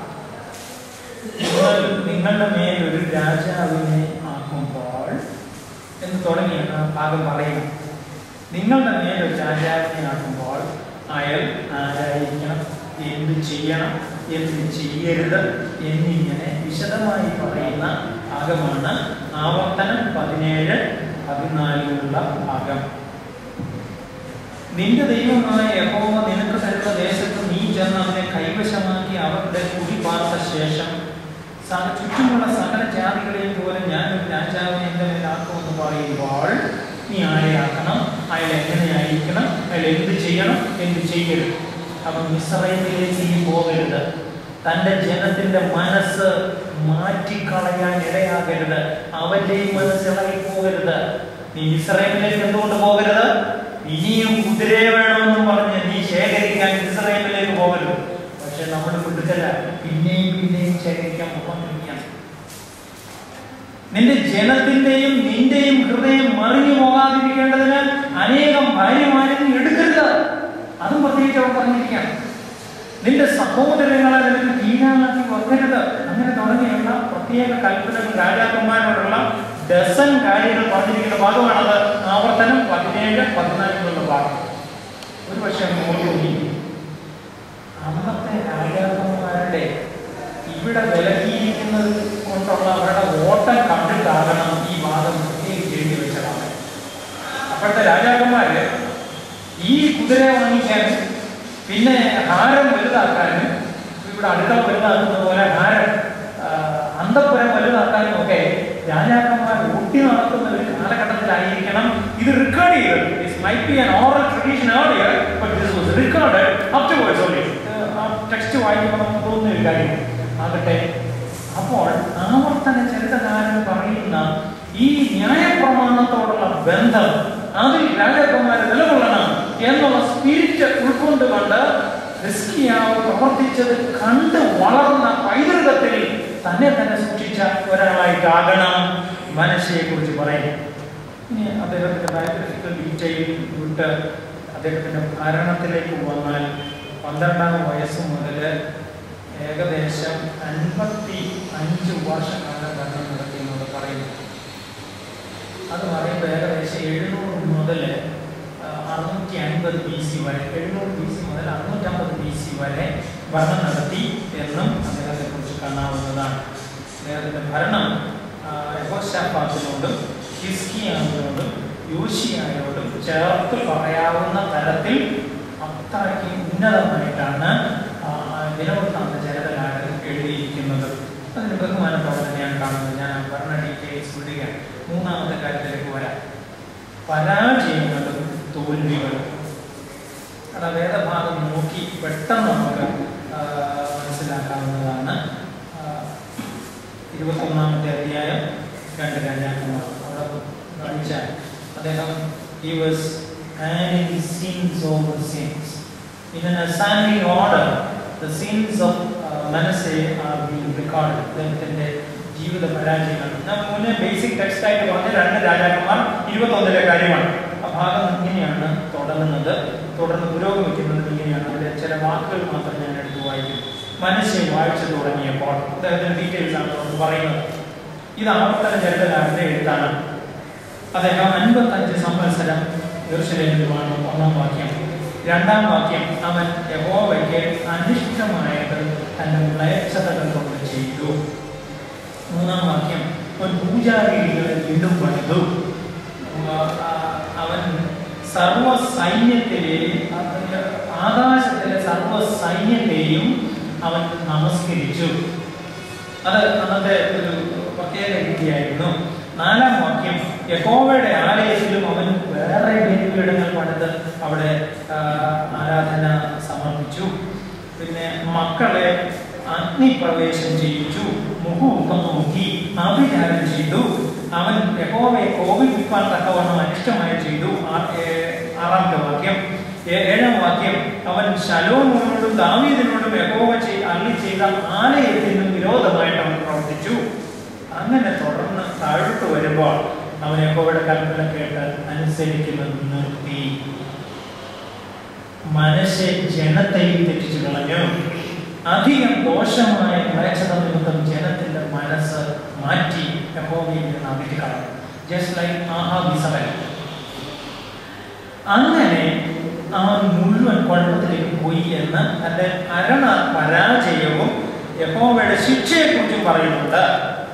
അങ്ങനെ 1 ഡസനിലധികം കാര്യങ്ങളാണ് ഈ 2 രാജാക്കൾ 21-ാമത്തിൽ. പിന്നെ അസെൻഡിങ് ഓർഡർ അവൻ ചെയ്ത കാര്യം അതിന് മുകളിൽ ചെയ്തു, അതിന് മുകളിൽ ചെയ്തു, അതിന് മുകളിൽ ചെയ്തു. മുകളിലോട്ടല്ല, താഴോട്ടുള്ള ഒരേ കുഴപ്പത്തിലേക്ക് അങ്ങനെ ഇങ്ങനെ വീണുകൊണ്ടേയിരുന്നു എന്നുള്ള അസെൻഡിങ് ഓർഡറിലാണ് പറയാം. ഇതിന് സമാനമായ രീതി നമുക്ക് അനലൈസ് ചെയ്യുമ്പോൾ നമ്മൾ എടുക്കാവുന്ന മറ്റൊരു ഭാഗം കൂടെ എടുക്കാം. ഈ ഓർഡർ അസെൻഡിങ് ഓർഡറിൽ പറയുന്നത് പോലെയാണ് ഉൽപ്പത്തി പുസ്തകം 12-ാമത്തെ അധ്യായത്തിൽ യഹോവയുടെ കൽപ്പന ഏബ്രഹാമിനോട് കൊടുക്കുന്നു. പിന്നെ അസെൻഡിങ് ഓർഡർ യഹോവ അബ്രഹാമിനോട് അരുളി ചെയ്തത്, നീ നിന്റെ ദേശത്തെയും ആരെയൊക്കെ വിടണമെന്നാണ് പറയുന്നത്. ദേശത്തെ വിടണം. ലാർജർ സർക്കിളാണ്. പിന്നെ ആരെ വിടണം? ചാർച്ചക്കാരെ വിടണം. അല്പം കൂടെ ഷോർട്ടായിട്ടുള്ളതാണ്, ക്ലോസ് ആയിട്ടുള്ളതാണ്. പിന്നെ ആരെ വിടണം? പിതൃഭവനത്തെ വിടണം. ഉറപ്പായിട്ട് ഞാൻ നിന്നെ കാണിക്കാൻ ദേശത്തേക്ക് പോകണം. ഇതൊരു അസെൻഡിങ് ഓർഡർ. അതായത് ആദ്യം ലാർജർ സർക്കിൾ പറയാം, ദേശത്തെ വിടണം. ദേശത്തോടുള്ള ആഭിമുഖ്യം ഉണ്ടാകും. ചാർച്ചക്കാരോടുള്ള ആഭിമുഖ്യം കുറച്ചുകൂടെ കൂടുതലാണ്, അത് വിടണമെന്ന് 2ാമത് പറയാം. കുറച്ചുകൂടെ അടുപ്പം വേണ്ട പിതൃഭവനത്തോടുള്ള അതും വിടണം എന്നാണ് പറയുന്നത്. This an ascending order in the narrative. അത് വേദപുസ്തകത്തിലെ നറേറ്റീവിൽ നമുക്ക് കാണുന്ന ഒരു പ്രത്യേക വിവരണ രീതിയാണ്. ഒന്ന് പറയുമ്പോൾ അതിന് ലാർജർ ഫ്രെയിം ആദ്യം പറയുകയും പിന്നെ അതിന് ക്ലോസറായിട്ട് പറഞ്ഞ് അതിന് വിടണം എന്ന് പറയുന്ന രീതി. ഇത് തന്നെ വിശുദ്ധ ലൂക്കോസ് 15-ാമത്തെ അധ്യായത്തിലെ ഉപമകളോട് ചേർത്ത് നമുക്ക് റിലേറ്റ് ചെയ്ത് ചിന്തിക്കാവുന്നതാണ്. Narrative skill being expressed in an ascending order എന്നുള്ളതിന് 2-3 ഉദാഹരണം ഞാൻ പറഞ്ഞതേ ഉള്ളൂ. നമ്മൾ വേദപുസ്തകം പഠിപ്പിക്കുകയും ചെയ്യുന്നവരാണല്ലോ, അതുകൊണ്ട് അത് നോക്കണമെന്നാണ്. എന്തായാലും ഈ തെറ്റുകൾ അവൻ ഒന്നിനു മേലെ ഒന്നായി ഇങ്ങനെ കൂട്ടി, പൗലോസ്ലീഹ പറയുന്നത് പോലെ കോപം ചരടിച്ച് അതിങ്ങനെ റേജ് ഓഫ് ഗോഡ് എന്നുള്ള കാര്യത്തിൽ കൂട്ടി വന്നപ്പോൾ 4-ാമത്തെ കാര്യം യഹോവ അവനെ ശിക്ഷിക്കുന്നു. ഡിവൈൻ ജഡ്ജ്മെന്റ്, ദൈവ ശിക്ഷാപർവം എന്ന് വേണമെങ്കിൽ പറയാം. അവിടെ എന്താ ജഡ്ജ്മെന്റ്? 2 പുസ്തകത്തിലും 2 രാജാക്കന്മാർ 21-ലും അതുപോലെ 2 33-ലും ഒരുപോലെ പറയുന്ന കാര്യമാണ്. അവിടെ മനശ്ശ യഹൂദയെ കൊണ്ട് ചെയ്ത പാപം നിമിത്തം കുറ്റമില്ലാത്ത രക്തവും ഒക്കെ ചൊരിയിച്ചു അവനെ ദൈവം ശിക്ഷിച്ചു. അവൻ അനിഷ്ടമായി പ്രവർത്തിച്ച് അത് നിമിത്തം യഹോവ അവനെ ശിക്ഷിച്ചു. എല്ലാ ശിക്ഷയും അവൻ കൊടുത്തു എന്ന് ആ ഭാഗത്ത് കൃത്യമായി പറഞ്ഞിട്ടുണ്ട്. He was taken to Babylon. അവൻ ബാബിലോണിലേക്ക് പിടിച്ചുകൊണ്ടുപോയി, കൊളുത്തുകളാൽ പിടിച്ചുകൊണ്ടുപോയി എന്ന് പ്രത്യേകിച്ച് ആവർത്തന ചരിതം 33-ാമത്തെ അധ്യായം, ആവർത്തന ചരിതമല്ല, ദിനവൃത്താന്ത ചരിതം 33-ാമത്തെ അധ്യായം അതിൻ്റെ 10, 11, 12, 13 വാക്യങ്ങളിൽ അവിടെ കൊടുത്തിട്ടുണ്ട്. അത് നമുക്ക് വായിച്ചു നോക്കാവുന്നതാണ്. യെരൂശലേം നിവാസികളെയും അവൻ തെറ്റിക്കുമാറാക്കി. യഹോവ മനുഷ്യരോടും അവന്റെ ജനത്തോടും സംഭാഷിച്ചു എങ്കിലും അവർ ശ്രദ്ധിച്ചില്ല. ആകയാൽ യഹോവ അശ്ശൂർ രാജാവിന്റെ സേനാധിപതിമാരുടെ നേരെ അയച്ചു. അവർ മനുഷ്യരെ കൊളുത്തുകളാൽ പിടിച്ച് ചങ്ങലയിട്ട് ബാബിലോണിലേക്ക് കൊണ്ടുപോയി. അവിടെ വരെ ഈ ആളിന്റെ ദൈവശിക്ഷാ പർവ്വത്തെ കുറിച്ചാണ് പറയുന്നത്. എന്നാൽ 4-ാമത് ഒരു കാര്യം കൂടെ ആഡ് ചെയ്തിട്ടാണ് ഈ ദിനവൃത്താന്ത ചരിതകാരൻ അവസാനിപ്പിക്കുന്നത്. മനുഷ്യരുടെ ജീവിതം അതും കൂടെ കണ്ട് നമ്മൾ അവസാനിപ്പിക്കുകയാണ്. അവിടെ പറയുന്നത് മടങ്ങി വരവും കൃപാബോധ്യ പർവവുമാണ്. അദ്ദേഹത്തെ ദൈവം ശിക്ഷിച്ചു. തുടർന്ന് പറയുകയാണ് 33-12-13. ഇനി പറയുന്നത് ആവർത്തന ചരിതത്തിൽ ഇല്ല, രാജാക്കന്മാരുടെ പുസ്തകത്തിൽ ഇല്ല, ദിനവൃത്താന്തത്തിൽ മാത്രമേ ഉള്ളൂ. എന്നാൽ അവൻ കഷ്ടത്തിനായപ്പോൾ അവൻ തന്റെ ദൈവമായ യഹോവയോട് അപേക്ഷിച്ചു. തന്റെ പിതാക്കന്മാരുടെ ദൈവത്തിന് മുമ്പിൽ തന്നെ ഏറ്റവും താഴ്ത്തി അവനോട് പ്രാർത്ഥിച്ചു. 3-ാം കാര്യം, അവന്റെ പ്രാർത്ഥന കൈക്കൊണ്ടു, അവന്റെ യാചന കേട്ടു, രാജ്യത്തിന് തിരിച്ചു വരുത്തി. യഹോവ തന്നെ ദൈവമെന്ന് മനുഷ്യക്ക് ബോധ്യമായി. നേരത്തെ പറഞ്ഞ ascending order of adding and adding over the scenes and problems of Israel and personhood എന്ന് പറഞ്ഞ ശേഷം ഇപ്പോൾ പറയാണ് അവൻ ഓരോന്നായി ദൈവം ത്തോട് ചേർന്ന് അവൻ ദൈവം അനുകൂലപ്പെടുത്തി കൊടുത്തു എന്ന്. അതും ഇങ്ങനെ അസെൻഡിങ് ഓർഡറിൽ അവിടെ രേഖപ്പെടുത്തിയിരിക്കുകയാണ്. തന്നെ താഴ്ത്തി പ്രാർത്ഥിച്ചു, അവൻ അപേക്ഷിച്ചു, പിതാക്കന്മാരുടെ ദൈവത്തിന് മുമ്പിൽ വണങ്ങി, രാജ്യത്വത്തിലേക്ക് തിരിച്ചു വരുത്തി. യഹോവ തന്നെ ദൈവമെന്ന് മനസ്സിക്ക് ബോധ്യമായി. പിന്നെ കുറെ തുടർന്നുള്ള 20 വർഷക്കാലം അവൻ കൃപാബോധ്യത്തിൽ ജീവിച്ചിരുന്നു എന്നുള്ള ഒരു കാര്യമാണ്. So he humbled himself right in front of God. അവൻ കഷ്ടത്തിൽ ആയപ്പോൾ അവൻ ദൈവം ഭാഗത്തായി. ഈ ഷെയിം എന്ന് പറയുന്നത്, ലജ്ജ എന്ന് പറയുന്നത് മനുഷ്യർക്ക് നല്ല കാര്യമാണ്. നാണക്കേടെന്ന് പറയുന്നത് ജീവിതത്തിൽ നന്മയ്ക്ക് വലിയ കാര്യത്തോട് ചേർന്ന് നിൽക്കാൻ ആഗ്രഹമുള്ളവർക്ക് മാത്രം ഉണ്ടാകുന്ന കാര്യമാണ്. ഇവന്റെ അന്തസ് ഉയരുന്നത് എപ്പോഴാണ് എന്നൊരു ചോദ്യമാണ്. അതിനൊരു ഉത്തരം, ഒരുവൻ ചെയ്യാൻ അർഹിക്കുന്ന കാര്യങ്ങളുടെ എണ്ണം വർദ്ധിക്കുമ്പോഴാണ്. It's a principle all through a person's life. നമ്മുടെ ജീവിതത്തിൽ നമുക്ക് ചിലപ്പോഴൊക്കെ തോന്നുന്ന ഒരു കാര്യമാണ്, നമ്മൾ നമ്മൾ ചിലപ്പോഴൊക്കെ നമുക്ക് ഇടപെടാൻ കൊള്ളാത്ത ഒത്തിരി കാര്യങ്ങളുണ്ടാകും. ഞാൻ കഴിഞ്ഞ വർഷം വരെ, കഴിഞ്ഞ അക്കാഡമിക് ഇയർ അവസാനിക്കുന്നത് വീട്ടിൽ നിന്ന് 45 കിലോമീറ്ററുള്ള കോട്ടയത്തിൽ ഞാൻ എൻ്റെ വണ്ടിയിൽ ബൈക്കിൽ ഓടിക്കാൻ പോകുന്നുണ്ട്. ഒരു 10 പ്രാവശ്യമെങ്കിലും വണ്ടിയിൽ നിന്ന് മുന്നേ പോകുന്ന വണ്ടിയിൽ നിന്ന് കുരുക്കുഴിഞ്ഞ് തുപ്പിയതും അല്ലാത്ത തുപ്പലും ഒക്കെ എൻ്റെ ദേഹത്തിൽ നിന്ന് കോട്ടയത്തുണ്ട്. ഈ കഴിഞ്ഞ വർഷം കൊണ്ട് ഞാൻ ബൈക്ക് ഓടിച്ച് കോട്ടയത്തിൽ നിർത്തിയതിൻ്റെ തലേന്നും കൂടെ ഒരു അച്ഛനും കൂടെ ഉണ്ട്. ഞാൻ റെയിൻകോട്ടൊക്കെ ഇട്ടിരുന്നു. ഒരു വണ്ടിയിൽ നിന്ന് ഒരാൾ കുപ്പിയിൽ വെള്ളം എടുക്കുന്നത് ഞാൻ കണ്ടു. മുന്നേ പോകുന്ന വണ്ടിയിൽ അവൻ ശരിക്കൊന്ന് ഒരു തുപ്പ് തുപ്പി എന്തായാലും വണ്ടി മുഴുവൻ ചുമന്ന് കിട്ടി. റെയിൻകോട്ട് പിന്നെ കഴുകിയെടുക്കാം, വണ്ടി കഴുകിയെടുക്കാം. മുഖത്ത് വീണില്ല, ഹെൽമെറ്റ് ഉണ്ടായിരുന്നു. നമ്മൾ പലരും വിചാരിക്കുക നമ്മൾ ചെയ്യാൻ അറയ്ക്കുന്ന കാര്യങ്ങളുടെ എണ്ണം വർദ്ധിക്കും തോറും നമ്മുടെ അന്തസ്സ് വർദ്ധിക്കുകയാണ്. So the shame principle is applicable for as always.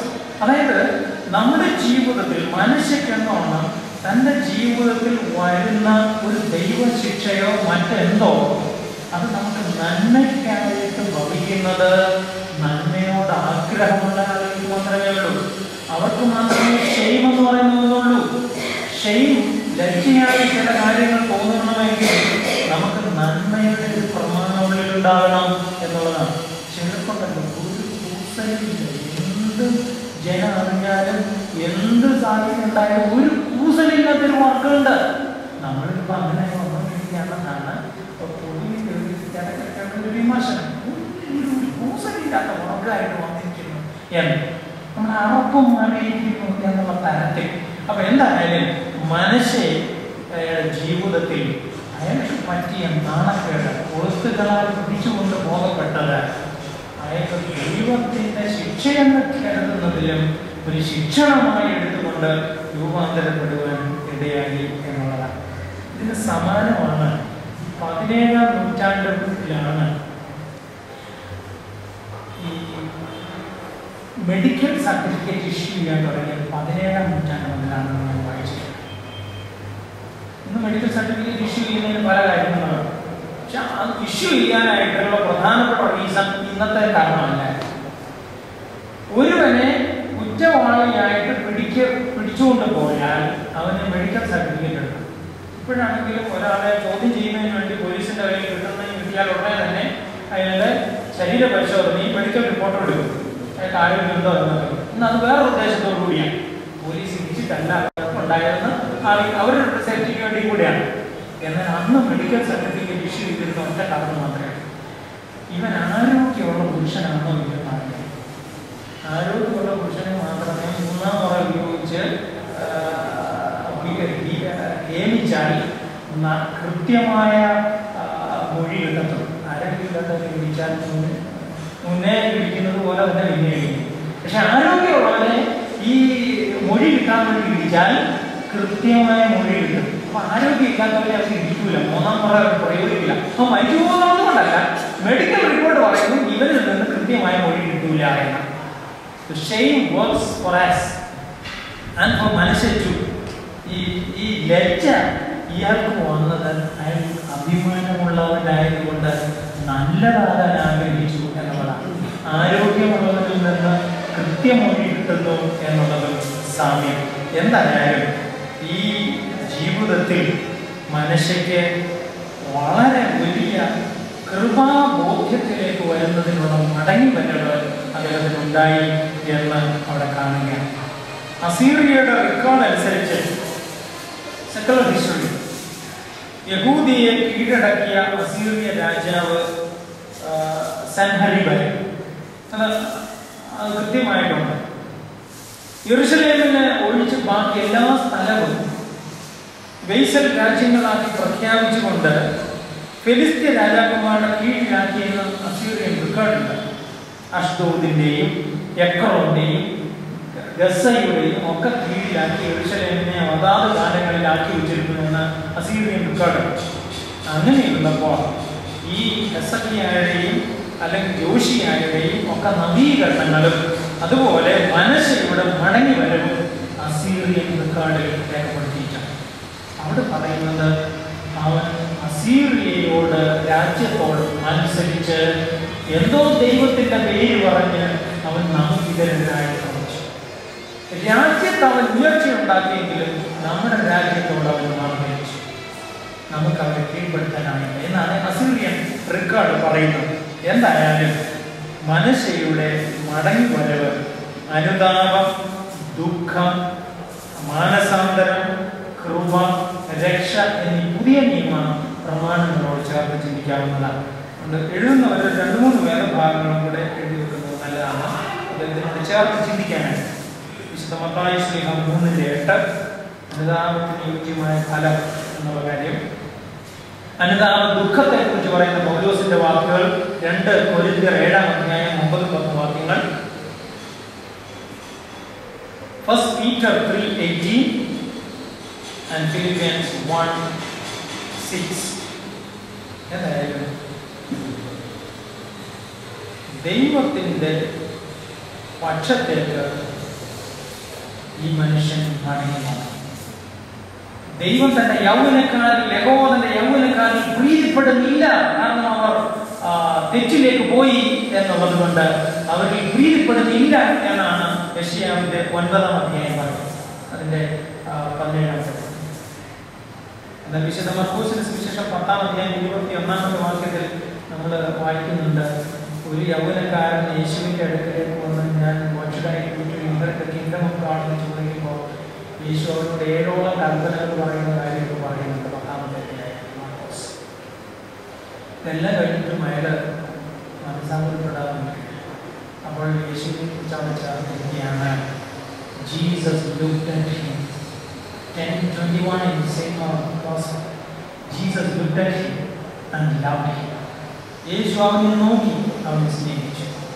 തെറ്റിൽ, പ്രയാസത്തിൽ, അനുതാപത്തിൽ, ദുഃഖത്തിൽ അത് രക്ഷയിലേക്ക് നയിക്കുന്നു എന്ന പ്രമാണം പുതിയ നിയമത്തിൽ നാം ഉയർത്തിപ്പിടിക്കുമ്പോൾ മനുഷ്യരുടെ ഈ സ്വയം താഴ്ത്തൽ, ലജ്ജ, സ്വയം താഴ്ത്തൽ, അനുതാപം, രക്ഷ, ഈ അനുഭവത്തിലേക്ക് വരുന്ന കാര്യങ്ങൾ ഇതുപോലെ യേശു നോക്കുന്നു, സ്നേഹിക്കുന്നു.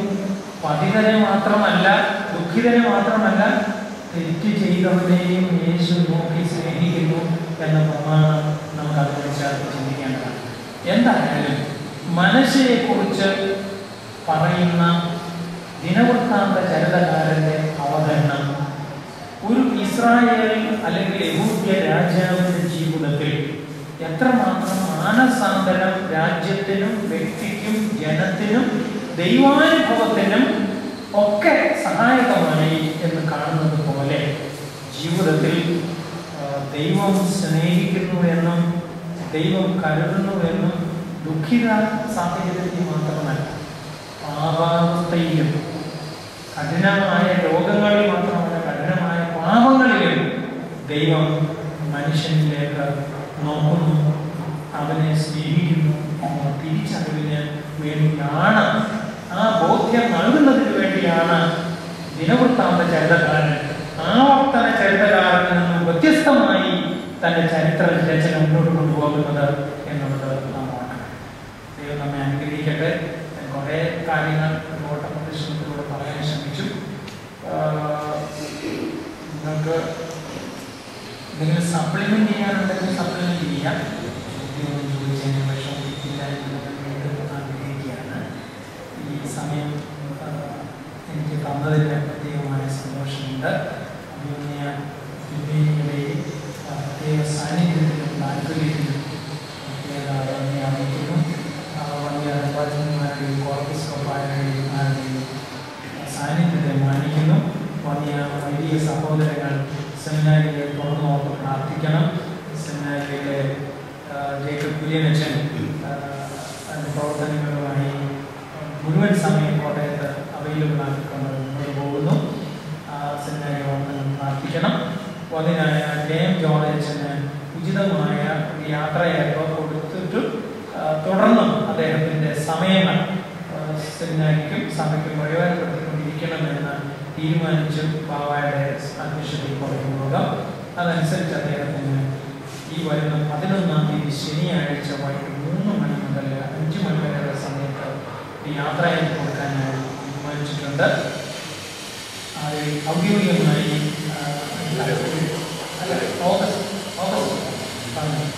ഓഗസ്റ്റ് മാസം 11-ാം തീയതി ശനിയാഴ്ച യോഗത്തിൽ നിങ്ങളെ അറിയിക്കുന്നു. ഔദ്യോഗികമായി ക്ഷണിക്കാൻ ഞാൻ തന്നെ വിചാരിച്ചാൽ മറ്റൊരു അറിയിപ്പ് ലഭിച്ചില്ലെങ്കിലോ അദ്ദേഹത്തെ പോലെയുള്ള വിശ്രുതനായ ഒരാളിൻ്റെ സേവനം അല്ലെങ്കിൽ സഭയ്ക്ക് കഴിഞ്ഞ കുറേ കാലങ്ങളായി ലഭിച്ചുകൊണ്ടിരിക്കുന്നതിനുള്ള സന്തോഷം രേഖപ്പെടുത്തിക്കൊണ്ടും അദ്ദേഹത്തിന് ഇങ്ങനെയുള്ള ഒരു വന്ദന ക്രമീകരണത്തിൽ പങ്കുചേരാനായിട്ട് ക്ഷണിക്കുന്നു എന്ന് അറിയിച്ചുകൊണ്ടും and provide the greetings from the seminary and more particularly from Dr. Ken George and Jacob Kudinesh. Thank you very much.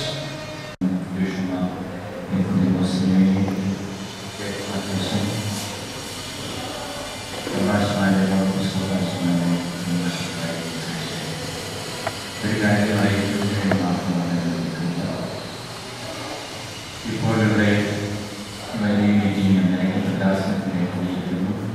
അഭിനന്ദനം യൂസ്ഫോസിനിയുടെ മുമ്പായി കഴിഞ്ഞ വർഷങ്ങളിൽ നടത്തുന്നതിരുന്ന വലിയ മീറ്റിംഗിൻ്റെ തുടർച്ചയായാണ് ഇപ്പോൾ ഈ വർഷവും ഇവിടെ വലിയ മീറ്റിംഗ് പോകുന്നത്.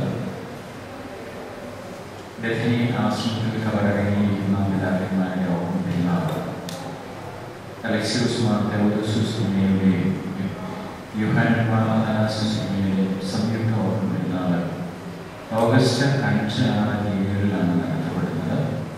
1 മുതൽ 6 വരെയുള്ള ദിവസങ്ങളിൽ വിവിധ പരിപാടികൾ ക്രമീകരിച്ചിട്ടുണ്ട്. അതിൽ 1-ാം തീയതി ബുധനാഴ്ച നിലയ്ക്ക് ഭദ്രാസനത്തിൻ്റെയും ഭദ്രാസനത്തിൻ്റെയും സംയുക്തമായ വൈദിക മീറ്റിംഗ് കഴിഞ്ഞ വർഷം ഇവിടെ വെച്ച് നടത്തിയിരുന്നു. ഈ വർഷം ഇവിടെ വെച്ച് നടത്തുന്നില്ലാത്തതുകൊണ്ട് വളരെ ഒരുമിച്ച് നടത്താം എന്ന് ചോദിച്ചു. അങ്ങനെ നടത്തുവാൻ നമ്മൾ ക്രമീകരിച്ചിട്ടുണ്ട്. ബഹുമാനപ്പെട്ട അച്ഛന്മാരെല്ലാവരും സംയുക്ത വൈദിക മീറ്റിംഗിലെ 1-ാം തീയതി ബുധനാഴ്ചയാണ് വരണം എന്നുള്ള കാര്യം ആദ്യമേ അറിയുകയും ക്ഷണിക്കുകയും ചെയ്തു. തുടർന്നുള്ള ദിവസങ്ങളിൽ വ്യാഴാഴ്ച 2-ാം തീയതി പ്രാർത്ഥനയോടുകളുടെ മീറ്റിംഗ് ഉണ്ട്. 4-ാം തീയതി 3-ാം തീയതി വെള്ളിയാഴ്ച സ്ത്രീകളുടെ മീറ്റിംഗ് ഉണ്ട്. കഴിഞ്ഞ വർഷം നടത്തപ്പെട്ടതുപോലെ തന്നെ 4-ാം തീയതി ശനിയാഴ്ച യുവജനങ്ങളുടെ തീരുമാന സമ്മേളനവും 10 മണി മുതൽ 12 മണി വരെയാണ് മീറ്റിംഗുകൾ ക്രമീകരിച്ചിരിക്കുന്നത്. തിരുമേനിയുടെ അറിയിപ്പ് ഉണ്ടാവും. എല്ലാ പള്ളികളിലും അത് അറിയിക്കുകയും കഴിയുന്നിടത്തോളം ഈ മീറ്റിങ്ങുകളിൽ സ്ത്രീകളെയും യുവജനങ്ങളെയും പ്രാഥമിക പ്രതിനിധികളെയും അയച്ച് ആ സമ്മേളനങ്ങൾ വിജയകരമാക്കുവാനും ആധ്യാത്മികമായ അനുഭവങ്ങൾ ലഭിക്കുന്നതിനും ഇടയാകണം. ആ രീതിയിൽ എല്ലാ അച്ഛന്മാരും സഹകരിക്കണം എന്നുള്ള കാര്യം അറിയിക്കുന്നു. വരും ദിവസങ്ങളിൽ എല്ലാവർക്കും നോട്ടീസുകൾ നൽകുന്നതാണ്. എല്ലാ അച്ഛന്മാർക്കും നോട്ടീസും പ്രത്യേകമായിട്ട് നൽകുന്നുണ്ട്. ഇവിടെ പോകുമ്പോൾ മുന്നമേ ഈ വിവരം നേരിട്ട് അറിയിക്കുകയാണ് ചെയ്യുന്നത്. എല്ലാവരും മീറ്റിങ്ങുകളിൽ സംബന്ധിക്കുകയും പെരുന്നാളിൽ അനുഗ്രഹം പ്രാപിക്കുകയും എല്ലാ അച്ഛന്മാരുടെയും സാന്നിധ്യം ഒരിക്കൽ കൂടെ ആശ്രമത്തിന് വേണ്ടി നിങ്ങളെ ക്ഷണിക്കുകയും ചെയ്തു. ഞാൻ വാക്കുകൾ അവസാനിപ്പിക്കുന്നു. ഈ അവസരത്തിൽ അറിയിപ്പ് നിങ്ങൾ അറിയിക്കാൻ അനുവദിച്ചു